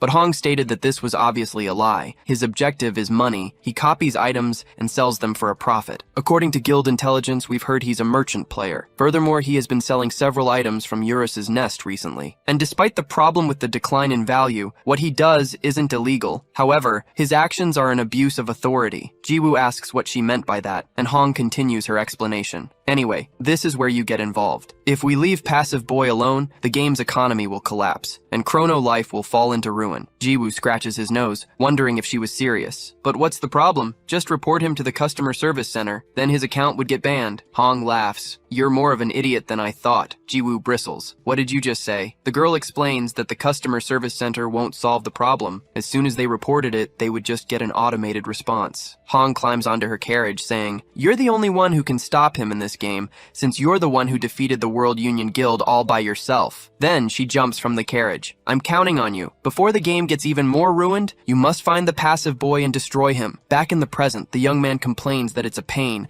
but he has no choice. If he simply ignores the situation, he'll have trouble selling his own items. Sarang asks if he has any ideas, since they can't just look for him without any clues. Jiwoo replies, if we can't report him to the customer service center, there's only one answer. The answer is to blackmail the higher-ups. Urus and Sarang are surprised by the idea. At the Chrono Life building, Jiwoo pulls out his phone and calls the president. He orders the man to go to the Gukbap place, threatening to destroy the server once again if he doesn't show up. On the other end of the line, Deokbae barely manages to question what that bastard means before the protagonist hangs up, bursting into laughter afterward. Furious, Deokbae slams his phone on the table and curses the boy. Jiwoo skips along, ironically asking if customer service doesn't work, since in that case, he would just go meet the president himself. He decides to make the most of the trip and order 2 bowls of gukbap. However, upon opening the door, he realizes someone is already waiting for him outside. It was Han Sarang. Surprised, Jiwoo asks if she'll be alright, since someone might see her. Sarang replies that she doesn't care, since it's late and no one will notice. Besides, she reminds him that in real life,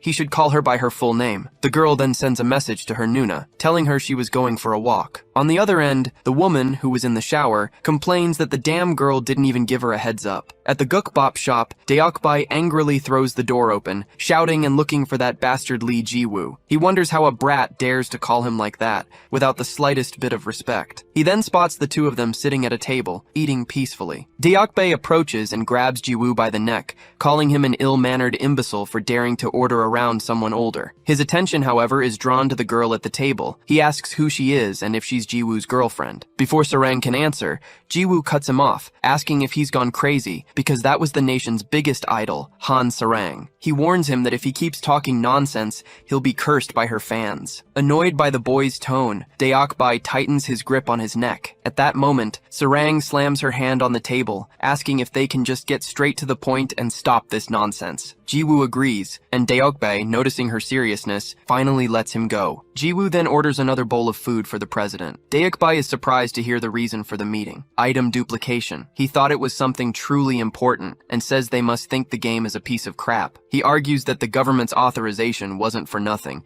and that therefore, no hacker is genius enough for such a feat. Jiwoo retorts, saying he's full of shit, because someone saw the item being duplicated. Deokbae insists that the witness must have been mistaken. The two began to argue, until Sarang asked to interrupt. She suggested that if an external hacker was impossible, perhaps the problem was an insider. Deokbae was silent for a few seconds. He claimed that was also impossible, since not even the internal staff using a GM account would have the ability to duplicate items. Then, he set his spoon aside. He announced he was busy and told them not to forget the bill and to enjoy their meeting. Sarang cheerfully said goodbye to him, while Jiwoo thought that the old man genuinely wanted him dead. Outside the restaurant, Deokbae quickly lit a cigar, sighing as he smoked and reflected for a moment. He called team leader Choi, who promptly accepted the president's order. Deokbae ordered him to prepare 5 men, his most trusted ones. Back at the Stone Mountain dungeon, Jiwoo commented that they were back to square one, and the girl agreed. The protagonist complained that it was irritating, but whether it was the passive boy or not, he would smash the head of whoever it was. Sarang laughed, saying he was acting like a tough guy. She then questioned what the passive boy's true objective was, and Jiwoo asked why the sudden question. Sarang explained that she found it strange. No matter how much she thought about it,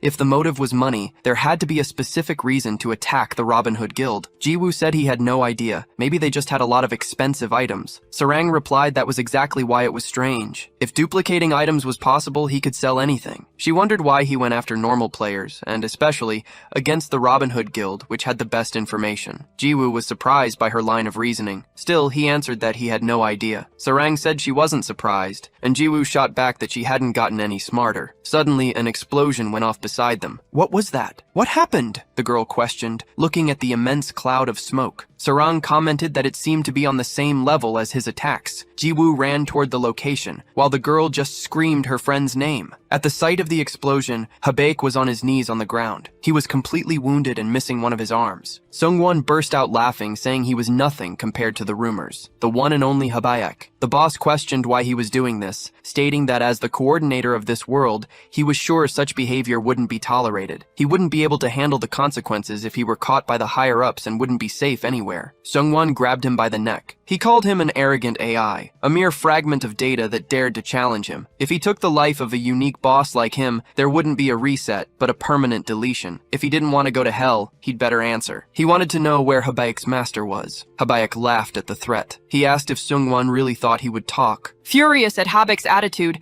Seungwon raises his sword, telling him to go to hell. However, a voice suddenly commands him to stop. Seungwon realizes someone important is there. It seems she arrived before he did. The goddess of life, Luna. He then tells her to wait a moment, because he's going to finish this guy off, and she'll be next. Luna simply sighs with a faint smile and says it's no use, as after logging into the GM account, he became just like those other overexcited bastards. Enraged, Seungwon insults her, but Luna simply informs him that he's nothing more than a piece of trash. Seungwon halts his sword and then lets out a laugh. He hurls Habaek to the ground, wondering why he should waste his time when she was going to be next anyway. He turns and walks toward Luna, saying he wants to know where Habaek's master is. However, he adds that she doesn't have to answer right away, because they can take their time. After all, once he rips off her arms and legs, he'll hang her from a tree, cauterizing the wounds and keeping her healed so she won't die. That way they can talk all night long since he's working overtime. Luna gives him a cold stare, reminded of the protagonist. She closes her eyes, saying that Seungwon looks just like him, but is in fact his complete opposite. Confused, he asks what the hell she's talking about and tells her to stop spouting nonsense. Suddenly, a gigantic claw descends from the sky, completely crushing Seungwon. Blood splatters across Luna's face as the creature's palm remains motionless over the spot. To her, it just meant he was utterly disgusting. Luna then turns to leave, her immense beauty on display as she walks away. Suddenly, Seungwon's voice echoes. I'd forgotten about this thing. He reappears and pats the monster's leg, concluding that Luna must be the creature's owner. He realizes that's why she was so confident, and admits this is going to be a thorn in his side. Surprised, Luna turns around and asks how he could still be alive. She declares that this time she'll make sure he doesn't return, as trash like him doesn't deserve to live. Seungwon, however, simply says he doesn't care. Seungwon then begins to summon a space. Luna looks around, and suddenly, they are in a separate dimension. The GM zone was a space that could only be created by those with special privileges, and was used for specific purposes, like testing. Seungwon questions if he doesn't deserve to live, saying she's being cringy and needs to stop thinking the game is real life. Luna just gives him an ice-cold stare. Outside the space, Jiwoo and Sarang continue to run toward the scene. The girl asks if the explosion was caused by the passive boy. Jiwoo confirms, saying he also thinks it's the hacker from the company. The president had said it was impossible, but his expression told a different story. He asks if she hadn't heard that the passive boy single-handedly crushed the Robin Hood Guild, concluding that the bastard must have made a super-powered account and was making his move right now. Sarang called out to her friend, asking if there was any way to run faster, but Jiwoo replied that he hadn't put any points into agility. As they got closer to the GM zone, Sarang asked what it was. Habaek, who was already there, said they were the traces of the passive boy's teleport. It's been a while, Mr. Hero. Jiwoo asked what he was doing there and what had happened to his arm. Sarang just remembered that this was the guy who had kidnapped her. Habaek explained that he was attacked by the passive boy, and that he had also dragged Luna into the GM zone. Jiwoo wanted to know who Luna was, and Habaek said she talked about him a lot, insinuating that Jiwoo had a crush on her, which irritated Sarang. She had straight black hair and a nice body. Jiwoo asked if he meant the little cockroach, since they didn't even know each other. Sarang commented that this was underpants boys type, but Jiwoo told her to get a grip, saying she was the one who kept saying things like that. He added that he wasn't crazy enough to like someone who had insulted his parents,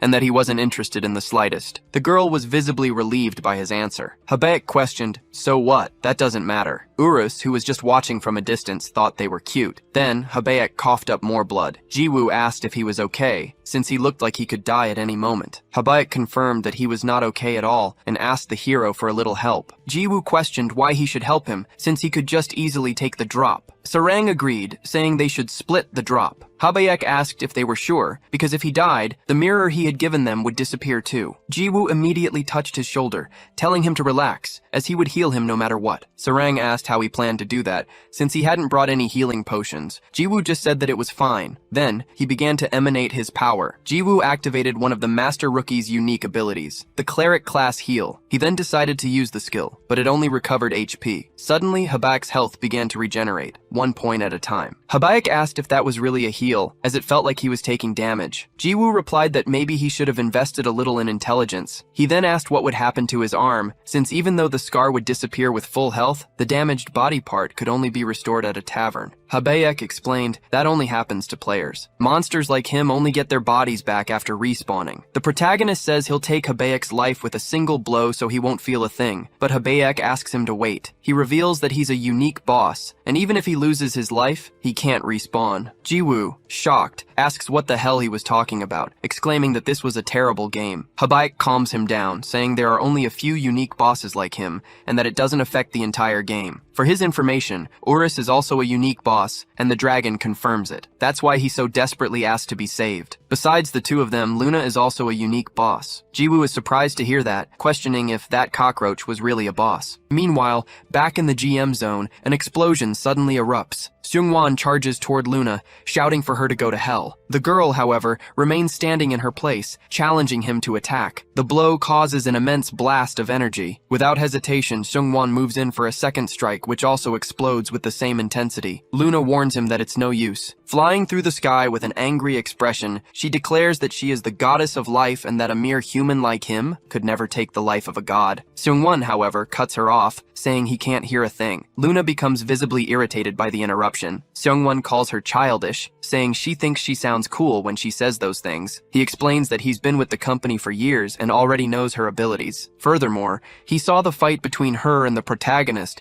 as the security footage was shared with the team leaders and higher-ups at the company. That whole talk about them not being able to hit her was, in fact, the goddess of life's hidden ability, life creation. It's not that the attacks don't work, but that she recreates herself with the ability the instant she's about to lose her life. Then, he charges forward with his sword once more. The strike creates another blast of energy that hits Luna head-on. Immediately, Luna activates the life creation ability. As she returns to her goddess form, Seungwon comments that, as expected, it was an overpowered ability, and the one that received the most complaints during the company's initial phase. She also created Urakan with this ability, using the fragments of the left head she found in Urus's nest. That's why she had called him her son. So, Seungwon tries to strike her again, but Luna just says he talks too much, splitting him in half with her scepter. She questions the importance of it all, because if he couldn't take her life, knowing everything was useless. Seungwon's body flies through the air. He says that she finally attacked him directly. Suddenly, her scepter transforms into her initial staff, and the girl looks at the scene, surprised. Seungwon asks what she thought he had brought into this space. Luna's clothes also begin to change, and she returns to her form from when she was still a player, looking completely shocked. Seungwon questions if she also knew how to make that cute expression,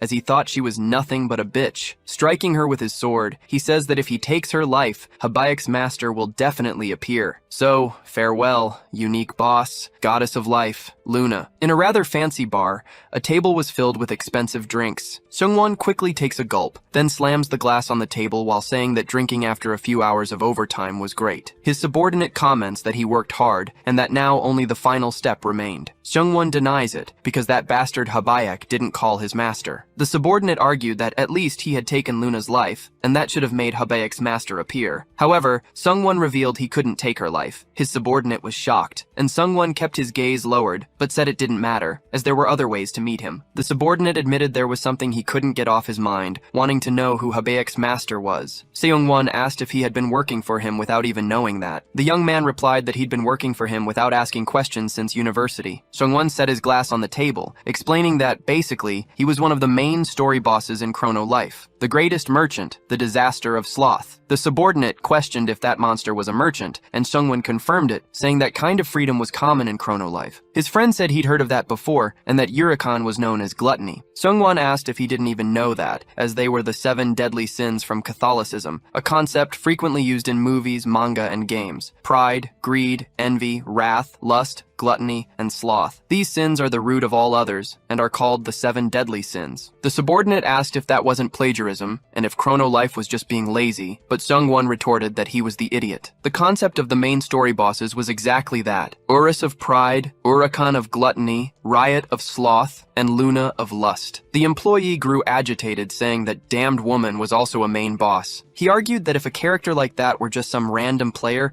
the game's balance would be completely destroyed. However, his boss explained that while she was a boss, it didn't mean she was an NPC. The confused employee asked if a player had class changed into a boss. Seong-won slammed his glass on the table. The freedom in Chrono Life is greater than you think, he stated. Just as a boss can become a merchant, a player can become a main boss. Jiwoo complained that this was all too complicated, and wanted to know who that cockroach was anyway. He asked if she was some kind of mix between a player and an NPC. Habaek admitted he wasn't sure, as it was something he was unfamiliar with, but suggested the passive guy would know, since he's a GM. The protagonist grumbled that he now had one more reason to beat the guy up. Sarang interrupted, saying there was still something she didn't understand. She questioned why the passive boy wanted to meet the disaster of sloth. If his goal was to make money, he could have just put the item up for auction. She noted that ever since the Robin Hood Guild's attack, his actions hadn't made any sense. Habaek said that personally, he had an idea of the reason behind it all. It was because of the peace of God, or rather mythic rank items. Jiwoo commented that he'd heard that term before. Urus then explained that it was what Habaek had said when he kidnapped Captain Love, and that it was just another name for mythic rank items. Suddenly, Hong approached them. "Are you guys talking about the mythic rank items too?" she asked. She apologized for disappearing, explaining that she'd been busy with her own investigation. Hong then proposed they form a group for a while, as she had found the passive boy's hideout. The group followed Hong into the middle of the mountains, arriving at a small, isolated cabin. Sarang questioned if that was really the hideout, finding it much simpler than she had imagined. Hong confirmed it was the place and used her judgment skill on the location, proving it was true. Jiwoo asked if the owner was there now, but Hong denied it, saying there were no signs of him. "It's a shame, I'd like to see what's inside," someone said, but before they could finish, an explosion erupted. Jiwoo had smashed part of the cabin with a single blow from his stick. Hong, astonished, asked how he managed to break the wall. Jiwoo replied simply, "I just hit it, and it broke." Without further delay, they decided to go inside. Inside, Sarang's jaw dropped at the sight. Tons of gold piled up alongside rare artifacts. She asked if all of those were copied items, but Hong denied it. None of these items are copies. They're all mythic rank. Hong estimated the total value there to be around 5 billion, leaving everyone completely stunned. Hong continued, saying she had also seen several of the items he took during the attack, and that he probably left them there because he ran out of inventory space. As expected, his goal was the mythic items. Jiwoo asked why, and if he did it for the price, since he could have just gone to Urus's nest like he did. Hong replied that way, he would only get a small amount of money and the company would notice, just as it happened with her. Mythic items are different, as there is a buyer who can infinitely purchase all of them, Jiwoo thought. In that case, the buyer was, Hong interrupted him, revealing it was Habaek's master, the biggest market, Riot. Habaek agreed, as he had been thinking the same thing. Hong said the passive boy was worse than she thought, but regardless, it was a good plan. Since Riot isn't a user, there's no risk of the information leaking, and he will sell the items without affecting the game's economy. If they took a screenshot of this and reported it to customer service, they would take appropriate action, since the GM had gathered the items in his personal space. space. Then, she removed her mask, thanking them for their good work, as they would solve the case with this thanks to them. Jiwoo questioned her, asking by whose permission she would do that. He asked if she was filming some kind of drama, considering she'd been monologuing all day with the grand finale being a report to customer service. Hong confirmed and asked if there was another course of action. Jiwoo scoffed at the idea, questioning what else there was to do, since they were going to teach the passive boy a good lesson. In the city, he appeared wearing Hong's mask, while Sungwon, completely infuriated by the whole situation, glared at the protagonist from within the crowd. Sarang wondered if that was the passive boy, as he had appeared exactly as Underpants Guy said, right in the center of the village. Sungwon asked what was with the mask, and if he was trying to disguise himself, calling him the stick bastard. Jiwoo just burst out laughing, saying he had borrowed it from Hong, and that the mask was so famous anyone would recognize him. An assassin on the roof asked if that wasn't the passive boy, and Hong confirmed, since he had appeared as planned. The guild member asked what he was planning, doing this in the middle of the village. In the cabin, Jiwoo said that first, they would take all of his items. Hong questioned why, and the protagonist replied that it was a pain to explain, so she should just listen, as he had already thought it through. Furthermore, she should lend him a mask, preferably hers. Sarang kicked him in the back. Later, outside the cabin, Sungwon approached. He grew angry seeing the broken wall. He rushed forward, shouting that it was impossible, since a personal hideout couldn't be destroyed. He yelled, searching for his mythic items and his money, but there was nothing. The young man realized he was screwed, getting even angrier when he saw the note on the floor. On it, Jiwoo had written that if he wanted his items back, he just had to go to the village at 7 p.m. Back in the present, Seungwon approached, demanding to know how he dared to take his money, but Jiwoo warned him not to get any closer. He then drew the draconic fire dagger and warned, "If you take one more step, I'll sell it to the NPC shop." Seungwon retorted that the item was worth 200 million in real money and that if he sold it, he wouldn't even get 300 gold. Gritting his teeth, he yelled, "You bastard, what the hell do you want?" Jiwoo replied that he wanted absolutely nothing, but if he had to choose something, it would be for Sungwon to figure it out for himself. Watching the scene, Sarang thought that Underpants Guy really looked like a villain. Jiwoo then taunted, "Does that piece of shit have a problem? What are you going to do now?" Seeing him tremble was very funny, but suddenly, Sungwon vanished and reappeared right behind the protagonist. He then used his teleport to the GM zone, taking Jiwoo with him. In the city, a cloud of smoke prevented everyone from seeing what had happened. Sarang called out for Underpants Guy,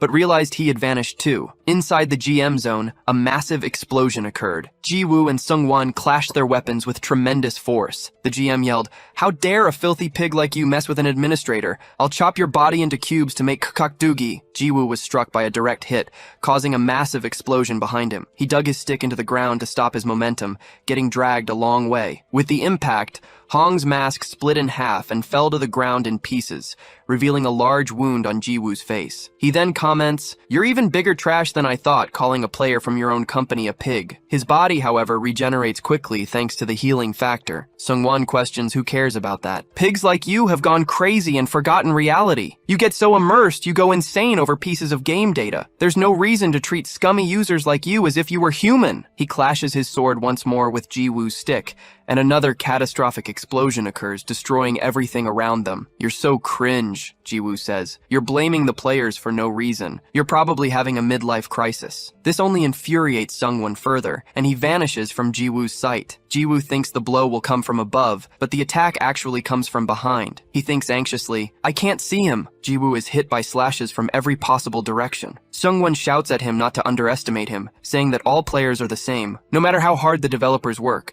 all they get in return are insults and criticism. He remembers that time 7 years ago at the Chrono Life headquarters. There he was, a developer who had not yet lost his innocence. Jiwoo interrupts him, striking his face with the stick and telling him to stop. He says he couldn't care less about that tragic villain backstory and yells at Seungwon to cut the crap already. The attack causes an explosion larger than any seen before. When the smoke begins to dissipate, Seungwon's healing factor skill is activated. He recovers instantly and lands a slash on Jiwoo's chest. Jiwoo wonders how he has healing factor, but soon concludes that for a GM account it makes sense. Suddenly, Sungwon activates the hidden skill of the strength stat, called Spirit of a Titan. The skill emanates an immense bluish energy, and Jiwoo wonders if this is a hidden skill, just like the healing factor he himself obtained. Seongwon begins to get up. The skill's description says that Spirit of a Titan offers the strength of a giant, and its requirements are similar to those of healing factor. Seongwon grinds his teeth, screaming in rage, and the Titan spirit behind him mimics his movements. The bluish energy begins to flood his body. Jiwoo wondered what was with all the fancy effects. Not even his own healing factor was this dramatic. Finally, the skill is fully activated. During its activation, the damage and range of his attacks are increased by 1,000%. Seongwon raises his sword and unleashes a sideways slash in Jiwoo's direction. The hunter perceives the magnitude of the attack, but is struck head-on by the immense wave of destruction that sweeps away everything in its path. His healing factor activates immediately. As his body regenerates, Jiwoo grips his staff, observing how everything around him has been utterly destroyed. He remarks that the skill is practically a cheat, and that Seongwon should just hand it over. Seongwon barely has time to question it when he is pierced in the stomach by a tentacle. Jiwoo used the hidden skill of gluttony, saying he can steal his stats and learn the skill. However, Seongwon manages to avoid the blow at the last second, activating the hidden skill of the agility stat, called Light Speed Dash. Immediately, dozens of slashes hit Jiwoo from all directions. Seongwon wonders how that was possible. His Light Speed Dash allows him to move at that speed in any direction, so he charges forward once more. He declares that the outcome of a battle is determined by stats and calculations, and his are all at level 99,999. With that, he lands a powerful punch in Jiwoo's stomach, sending him flying far into the distance. Seongwon lands on the ground, wondering if Jiwoo didn't realize it. No matter how good his control was, he could never win with such a massive stat difference. In fact, he thought his opponent's gameplay was garbage, since he was just a loser who relied on maxed out items. Kneeling with his staff in hand, Jiwoo grits his teeth in rage. Hearing that, especially coming from him, infuriated him, as Seongwon was nothing more than a cheater abusing a GM account. Seongwon asks who cares about that. If Jiwoo didn't like it, he should have applied to be a GM too. He accuses him of being jealous of how passionately he plays. All it took was a few tweaks to the data to become the strongest character, until a headbutt smashes right into him. Jiwoo had flown at him, striking him with extreme speed. Seongwon is sent flying, his nose bleeding and a look of utter shock on his face. "What the hell was that?" he demands. "How did you move so fast with such low agility?" Jiwoo replies, "What else could it be other than pure gameplay?" Seongwon gets up, calling him an arrogant bastard. He then uses his light speed dash against him again, yelling for him to try that again, because whatever skill he used, it could never match his speed. Jiwoo, however, simply ducks and says he didn't use a skill, but the game's system itself. He executes a swing in midair and suddenly pivots in the opposite direction, leaving Seongwon confused. Jiwoo explains that it was the rebound control option. By striking in the opposite direction, he used the recoil as momentum, flying straight towards Seongwon. The administrator is shocked by the maneuver. Jiwoo smashes the staff right into the man's forehead. He's pretty fast, Seongwon thinks. Jiwoo, on the other hand, just pretends the hit was a lucky shot. The administrator is thrown to the ground, causing a large cloud of smoke. Jiwoo taunts him, asking how that felt and if it was so amazing. He explains that he simply turned off the rebound control option in the game settings and wants to know how it feels to take a planet-shattering rebound attack. Seongwon gets angry, calling him a bastard who relies on garbage mechanics and telling him he has no reason to be so excited. He claims it won't happen again, as it was nothing more than a lucky shot. Jiwoo agrees, admitting that he is, in fact, still much slower than the light speed dash. "Let's just cut to the chase and finish this." Seongwon just laughs. He calls him a filthy little player, stating that Jiwoo doesn't understand the situation because of that one lucky hit. After all, a mere user like him could never defeat him. Jiwoo, however, replies that there is a way. He points his hand forward, and a purple light emanates from his powers. Jiwoo says goodbye to the passive boy, commenting that although it was quick, it was quite fun. Outside the game, Sarang is curious. She wants to know what Underwear Boy is going to do, because even if he's strong, he couldn't beat a GM. Hong replies that she doesn't know the details either, and that apparently, not even his girlfriend knew anything. Sarang is happy to be called that, and says the only thing Jiwoo told her was about the plan to provoke the passive boy to lure him into the GM zone. Hong then reveals that something is bothering her, the reason he left a note and postponed the plan by a day. Somehow, she believes it's related to the method he'll use to win. Back in the game, Jiwoo's hand continues to emanate an immense purple glow. Seong Seong-won starts to think that his opponent's confident expression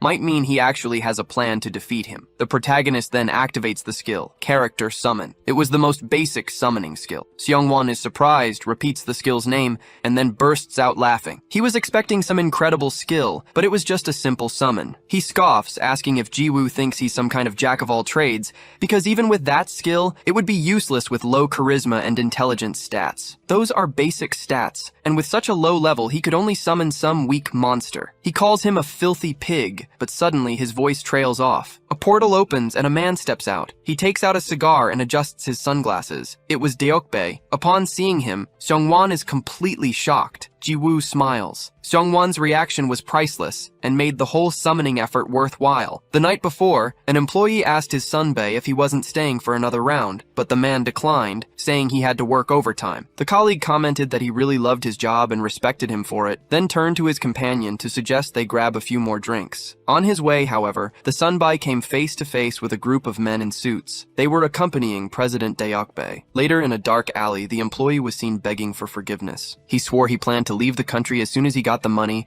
and that he was just following orders. One of his team leaders asked what they should do, and Deokbae ordered them to get rid of him. Walking over to Jiwoo, he thanked the young man, saying that thanks to him, they caught the traitor before he became a bigger problem. Jiwoo agreed, wondering if this was a game company or the actual mafia. Deokbae said he'd been planning to take Jiwoo's life if he had called unnecessarily one more time, and the protagonist simply accepted it. The president then claimed he was just kidding and said he would deal with the passive boy right away, as they planned to call the legal department to sue him in every way possible, and, of course, fire him as well. Jiwoo asked if the president had anything planned for tomorrow at 7 p.m., and Deokbae said no. At that, the protagonist broke into a wide grin, telling him that he should also participate in the proper lesson that was about to take place. Back in the present, Seong-won's legs trembled at the sight of the president, and he screamed in fear. He begged the system to log him out, but permission was denied since he was in battle. Then, he declared he knew what to do, and commanded the GM zone to close. Jiwoo pointed out that the guy was trying to run away. The president, in turn, commanded the presidential zone to open. The entire area took on a green hue,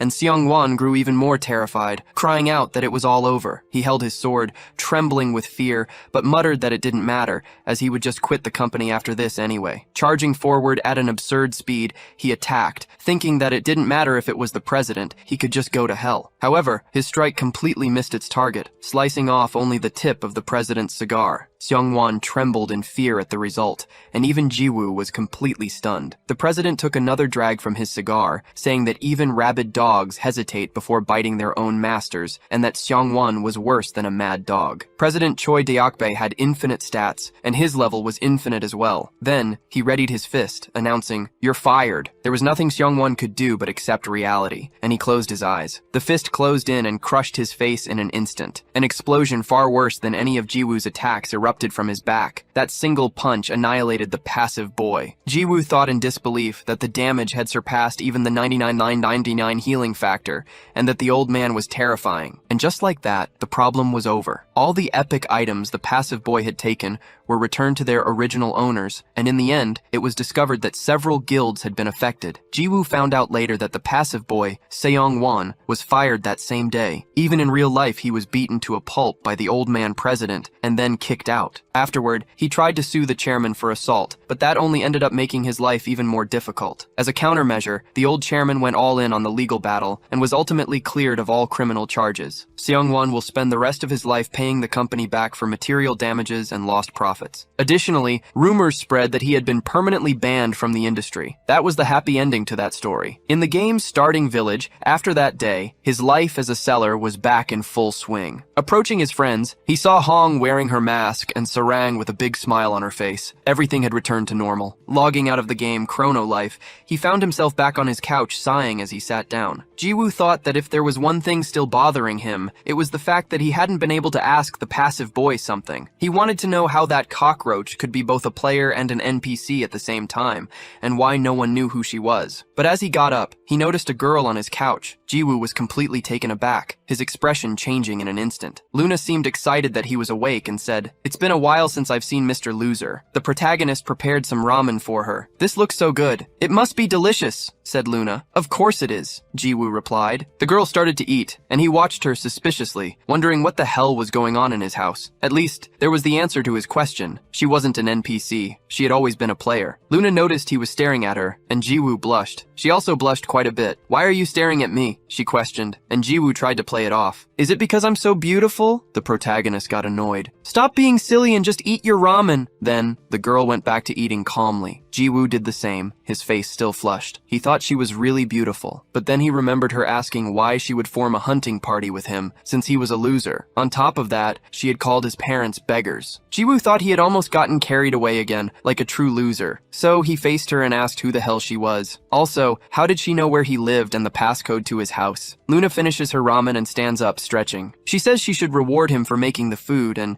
since she's sure he's curious about many things, he can ask whatever he wants, as she'll answer everything. Jiwoo stares at her suspiciously, but says that's fine, and that he'll start with a lighter topic. He asks if that is her natural hair color, because when they first met, it was light pink. Luna looks at him, blushing, and says he had already asked that in the past, adding that she's happy he noticed, remembering their first battle. She confirms that it is her natural color. Jiwoo asks what the hell she is talking about, and the girl tries to play it off, asking if he prefers pink hair and if she should dye it, but he changes the subject. He wants to know if her character was deleted for being defeated by the passive boy. Luna explains that she did indeed lose her life, but her character wasn't deleted, as the confrontation happened while she was in a human state. Jiwoo asks for more details, and the girl explains that she didn't know her divine authority would disappear when attacked in an administrator's zone. That was a huge relief, because if that weren't the case, she would have had to create another character from scratch. Jiwoo then asks if she plans to do that again, since she needs to take the lives of 1,000 people to become the goddess of life. Luna denies it, explaining that killing 1,000 players was just one of the conditions. Besides, she needs to complete an even more difficult requirement to change her class. She can freely switch between human and goddess modes, and asks if he has any more questions on the matter. Jiwoo says he appreciates her kindness in answering, but points out that she still hasn't answered the first and most important question. He asks once more, who is she? He points out that she keeps showing up no matter where he goes in the game, but following him in real life is crazy. He warns her not to dare avoid the question again, and threatens to report her to the police if she doesn't answer directly. Luna looks into his eyes and then closes them, saying that in that world, there are too many people getting in the way. Then she stands up, stating that the reason she came here was to make an offer. She asks if Mr. Loser wants to become her man. Jiwoo is completely shocked by the proposal until he realizes what she really meant. An awkward silence falls between them. Suddenly, the apartment's doorbell rings repeatedly. Jiwoo wonders who it could be at this hour. He went to the door and answered it. On the other side, Sarang asked if Boxer Boy was in, saying she was a friend of his. She insisted that she needed to talk about something important and asked him to open the door, but he just looked back in the direction where Luna was. He hesitated, thinking of Luna, who was in his room. A few minutes later, he finally opened the door. Sarang complained that he should have opened it sooner, instead of leaving her waiting outside. So this is Boxer Boy's house, she thought, noticing the place was much cleaner than she had imagined, and that its layout was quite similar to her own. Suddenly looking to the side, she asked if he was having a late-night snack, since it looked like he enjoyed spicy food. Jiwoo confirmed. He asked why she was visiting him at this time of night. Sarang replied that it was about the game and asked what time he would log in the next day. Jiwoo explained that he didn't know, as he'd have to see if he had anything to do after waking up and having breakfast. From the room, Luna listened to the conversation unfold, closing her eyes with jealousy. Sarang said she would see him tomorrow and that if he overslept, she would kill him. But before she left, she needed something. She asked for his phone to put her number in, since she couldn't just come over every time she wanted to talk to him. Jiwoo questioned if it was okay for a celebrity to give out her number like that, and Sarang asked why he was acting that way. After saving the contact as Sarang, she asked him to give her a call so she could save his number too. Before leaving, she warned him that if he didn't answer her messages,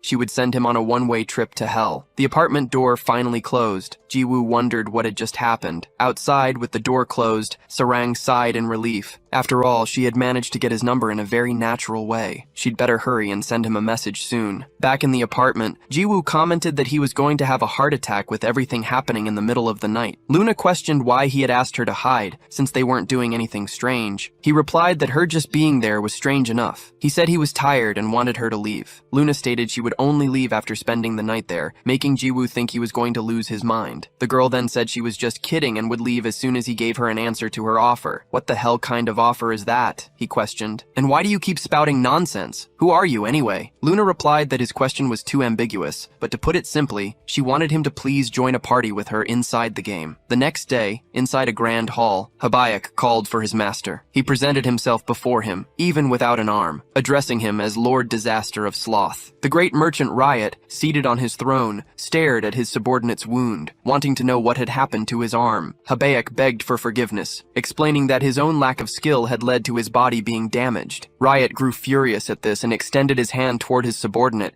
healing him instantly. A new arm grew from his body. Habayak, surprised, said that his wound had recovered once again. Riot ordered him to say who had injured him, asking if it was the hero he had mentioned before. Habayak denied it, saying it was the contrary. The hero had actually saved his life. He claimed that if the master saw him, he would surely approve, as he was the best current candidate for the 7 deadly sins. On a beach within Chrono Life, a hunting ground for players level 30 and above, slimes were common liquid monsters. However, the area's boss was not something any novice could face. It was the level 85 Kraken. It possessed skin so tough that not even a sharp blade could easily pierce it, and legs that moved freely on both land and sea. The product of an unbalanced game design, with an extremely ferocious personality, a field boss notorious for traumatizing new players. But at that moment, it was struck in the mouth by Jiwoo, who used a skill that attacked without depleting the final hit point. The monster's HP bar stopped at exactly 1 point, and the Kraken collapsed to the ground. Jiwoo shouted for Captain Love to act. The girl immediately leaped from the ground, flying as high as she could. After a quick mid-air acrobatic, she unleashed her fallen dragon stomp on the monster, crushing it and driving it into the ground. Jiwoo was impressed, noting the final blow was perfect, and asked if she gained much experience. However, the girl shook her head, saying she received very little. Urus explained it was due to the large level difference between them, which prevented her from gaining experience. By the way, Jiwoo asked if her skill had gotten stronger, since it didn't seem as powerful the last time she used it. Sarang replied that it must be because of the weapon. Jiwoo remembered the gauntlets and said that with them, Sarang could now hunt without his help. But the girl reminded him that would mean staying away from her briefs boy, and asked what he was talking about since being carried by him was much better. They continued their conversation as Luna watched from the sky, gracing them all with her beauty. She recalled Jiwoo's words from the day before, when she had asked him a question. Jiwoo had refused, saying he didn't want to. He explained that he would never play with her,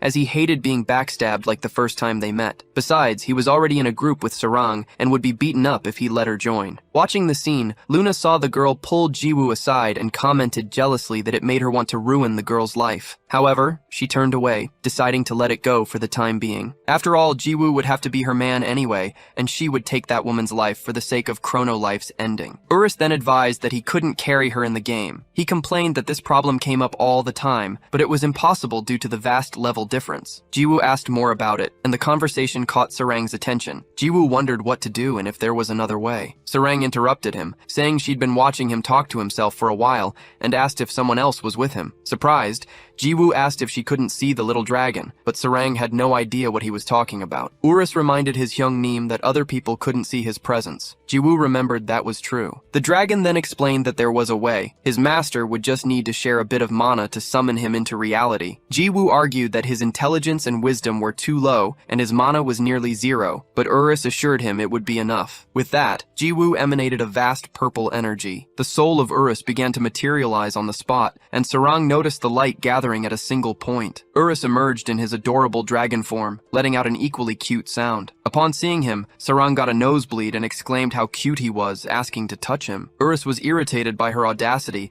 asking how a mere human dared to touch him and if she wasn't afraid of going to hell. Jiwoo, however, said it was fine, and the girl immediately hugged the small dragon. Suddenly, a voice rang out, saying he had finally found them. Jiwoo turned to find Habayak and his griffin, questioning what he was doing there. Habayak explained that the situation had become complicated complicated, and he had to flee in a hurry to meet the hero. Jiwoo asked how he knew his location. Habaek revealed that he had used one of the mirror's abilities, the seventh vision of exploration, which guided him to an opponent he had previously faced. He warned that there was no time for explanations, as a terrible person was heading to their exact location. Jiwoo interrupted him, noticing his healed arm. Habaek confirmed that his master had fixed it, but that they were facing a gigantic problem. Just then, an immense pressure made the entire place tremble. Jiwoo wondered if it was an earthquake. Sarang felt the power too, as did Urus, who had been enjoying the affection. With a fearful expression, Habaek announced that he had arrived. It was his eternal master, the owner of the great throne, accompanied by an army of angels. This was Riot, the disaster of sloth. Sarang wondered what all that was, asking if it was a soldier in angelic armor. Jiwoo, on the other hand,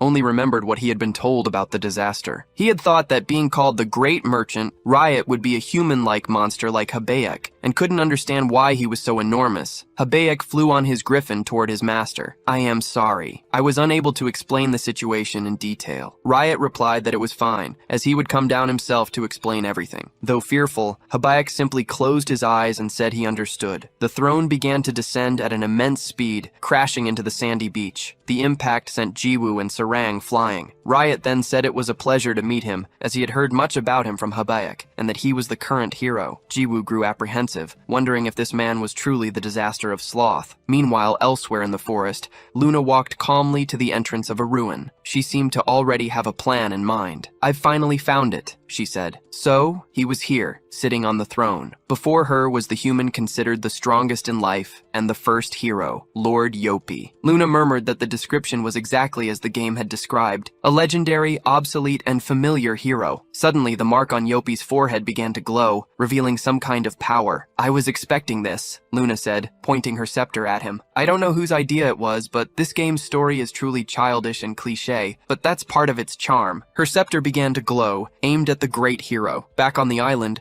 Jiwoo watched Riot, lost in thought. He was Sloth, one of the 7 deadly sins, who commanded the strongest tribe of angels and was also known as the Great Merchant in Chrono Life. His presence was fitting for that enormous throne, several meters high and made of pure gold. However, despite all that majesty, his appearance was that of a child, which left Jiwoo and Sarang surprised. Urus commented that the brat still had the same charisma, even after all this time. Using his powers, Riot floated down from his throne and flew toward the protagonist. "This body is Riot, Sloth. And you are the hero Habaek mentioned, right?" Jiwoo replied that he probably was, feeling strangely unsettled by the child's presence. Riot let out a scornful sigh, commenting that the level of humans these days had dropped considerably if a guy like him was considered a hero. Jiwoo asked what he meant, but was suddenly struck by an explosive kick to his face. Sarang was surprised by his speed. Riot spun around with another kick, hitting the other side of the protagonist's face with extreme ease, sending him flying into a rock and causing considerable damage. Habaek called out to him, "Lord Riot, why are you attacking the hero? He's the one who helped us." Riot, however, told him to shut up. "If I wanted to talk, I wouldn't have come all this way. After all, our kind will always be opposed to humans. I can't believe you approached them so needlessly. Do you have any idea how foolish your actions were?" Emerging from the rubble, Jiwoo admitted that he was right about that. The little boy really seems to understand that a player and a monster can never be friends, so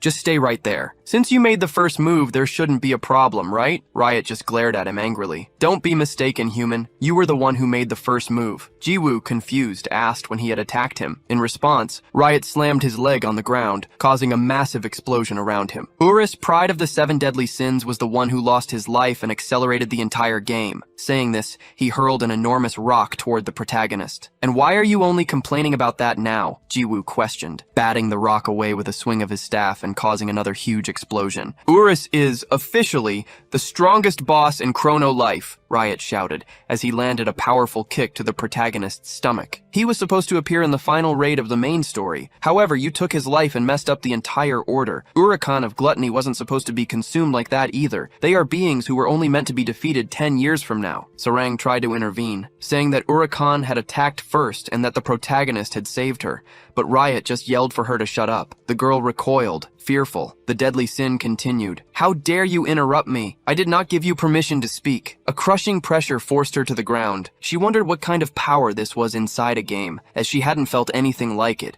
not even when began facing Urakan. From a distance, Urus watched everything unfold until he noticed something different. The two stared at each other from a distance. Riot says that Urakan was born from Urus's defeat, and ultimately, she was the one responsible for it all. And the problem, which has been growing ever since, is about to erupt. The strongest human in Chrono Life, the first hero, Yopi, will be resurrected very soon. Yopi's skeleton opens its eyes, emanating a great aura the same color as Luna's. A smile spreads across the girl's face as she says she knows it's not yet his time to awaken. That's why she came to share her powers with him. The hands, once skeletal, begin to grow fingers and flesh, regenerating completely beneath a gauntlet. Yopi rises from his throne, emanating an overwhelming amount of energy. Jiwoo asks what would happen if he were resurrected. After all, if he's a hero, he should be on humanity's side. There shouldn't be any problem with him coming back from the dead. Riot just sighs, annoyed. She says he's dumber than she thought and that he should already know this. He won't be resurrected as a human, but as one of the 7 deadly sins. Annihilation will be his sole purpose, along with vengeance against the humans who so vilely betrayed him. The temple floor begins to tremble, and a skeletal hand emerges from the earth. A skeleton rises from the ground, the first of an army that begins to march out of the temple. The energy coming from Yopi can be seen from anywhere in Chrono Life. Then, Luna explains that the one who once trusted and loved humans now hates them after his death. It was truly a childish story, and the sin he will receive. A gigantic skeletal dragon joins the army. Yopi declares that he was the first hero, and now he was also the sin of wrath. A continent that has existed since ancient times, Chrono, a place where there were no wars or disputes, a blessed place full of peace. However, one day, demons appeared. They began to take the lives of humans, sowing chaos throughout the land. In an instant, the continent called Chrono turned into a hell. At that time, a light appeared amidst the despair, and was later called the first hero, Yopi. But Jiwoo just skips the scene. Riot asks what he did, and the protagonist explains that he pressed the skip button, as he's not the type to read the game's story. In other words, she was just saying that the dark hero would be resurrected. Jiwoo had heard what he needed to. He'd taken a beating, and she only came all this way to talk about that? Then he asks her, "Did you know I defeated that Urus you admire so much with a single blow? Strongest human or first hero, it makes no difference. I have no reason to be afraid of you." Riot replies that he's even dumber than she thought. Riot couldn't believe that Jiwoo didn't know fear, being a human himself. After all, they would all be overrun by the first hero and his army. With that, she turns to leave. Jiwoo asks her where she's going, wondering if she didn't come to fight. Riot replies that it's no fun. She was just curious about the current hero's situation, but concluded he was nothing special. She says she once walked alongside the hero Yopi, and that he is the only human she acknowledges as worthy. Jiwoo cannot, and never will, defeat him. The protagonist sighs, thanking him for giving him even more of an urge to beat him to a pulp. However, Riot was mistaken if he thought he would be allowed to just walk away after attacking him. Habaek intervenes, asking the hero to calm down. Jiwoo tells him to let go, unless he wants to go to hell along with his master. Habaek, however, insists that the hero should calm down, since there's no need for a fight now that their talk is over. The protagonist retorts that he wants to fight, as his jaw still hurts from the punch he took. Habaek urges them to calm down, mentioning the money Jiwoo had been making selling items. Surprised, Jiwoo asks how he knows that. The King of Mirrors explains that his master told him. The one who spent 15 billion gold on the items was Riot. Meanwhile, in Yopi's army, he stands at the center, next to Luna. Yopi says he understands the situation. After all, many years have passed since he lost his life. Luna confirms, explaining that he was supposed to be resurrected many years in the future, but history was already a mess. So, she provided the energy he needed and told him not to worry about anything. Yopi thanks her, promising to repay her later if he gets the chance. Luna asks where he is going. The first hero says the question is obvious, calling her lust, one of the 7 deadly sins. His dragon's wings spread open, unleashing a deafening roar. The dragon begins to fly, heading towards the mountains, and then prepares a blast of fire. Below, the skeletons scatter in desperation. Yopi declares that he himself will destroy the world he once protected. Then, he uses his teleportation magic and disappears. Luna is left behind, watching the smoke dissipate. She sighs deeply. Alright, she thinks, my work here is done. But she wonders if it was really alright, and if she regretted it all. In Urakan's case, she did what she wanted. This, however, was very different. She only did it because he seemed like a loose end in the main story. A divine voice replies that it's all right, and that they should just enjoy it, looking at the earth from afar, for they must see the way this world will be cleansed.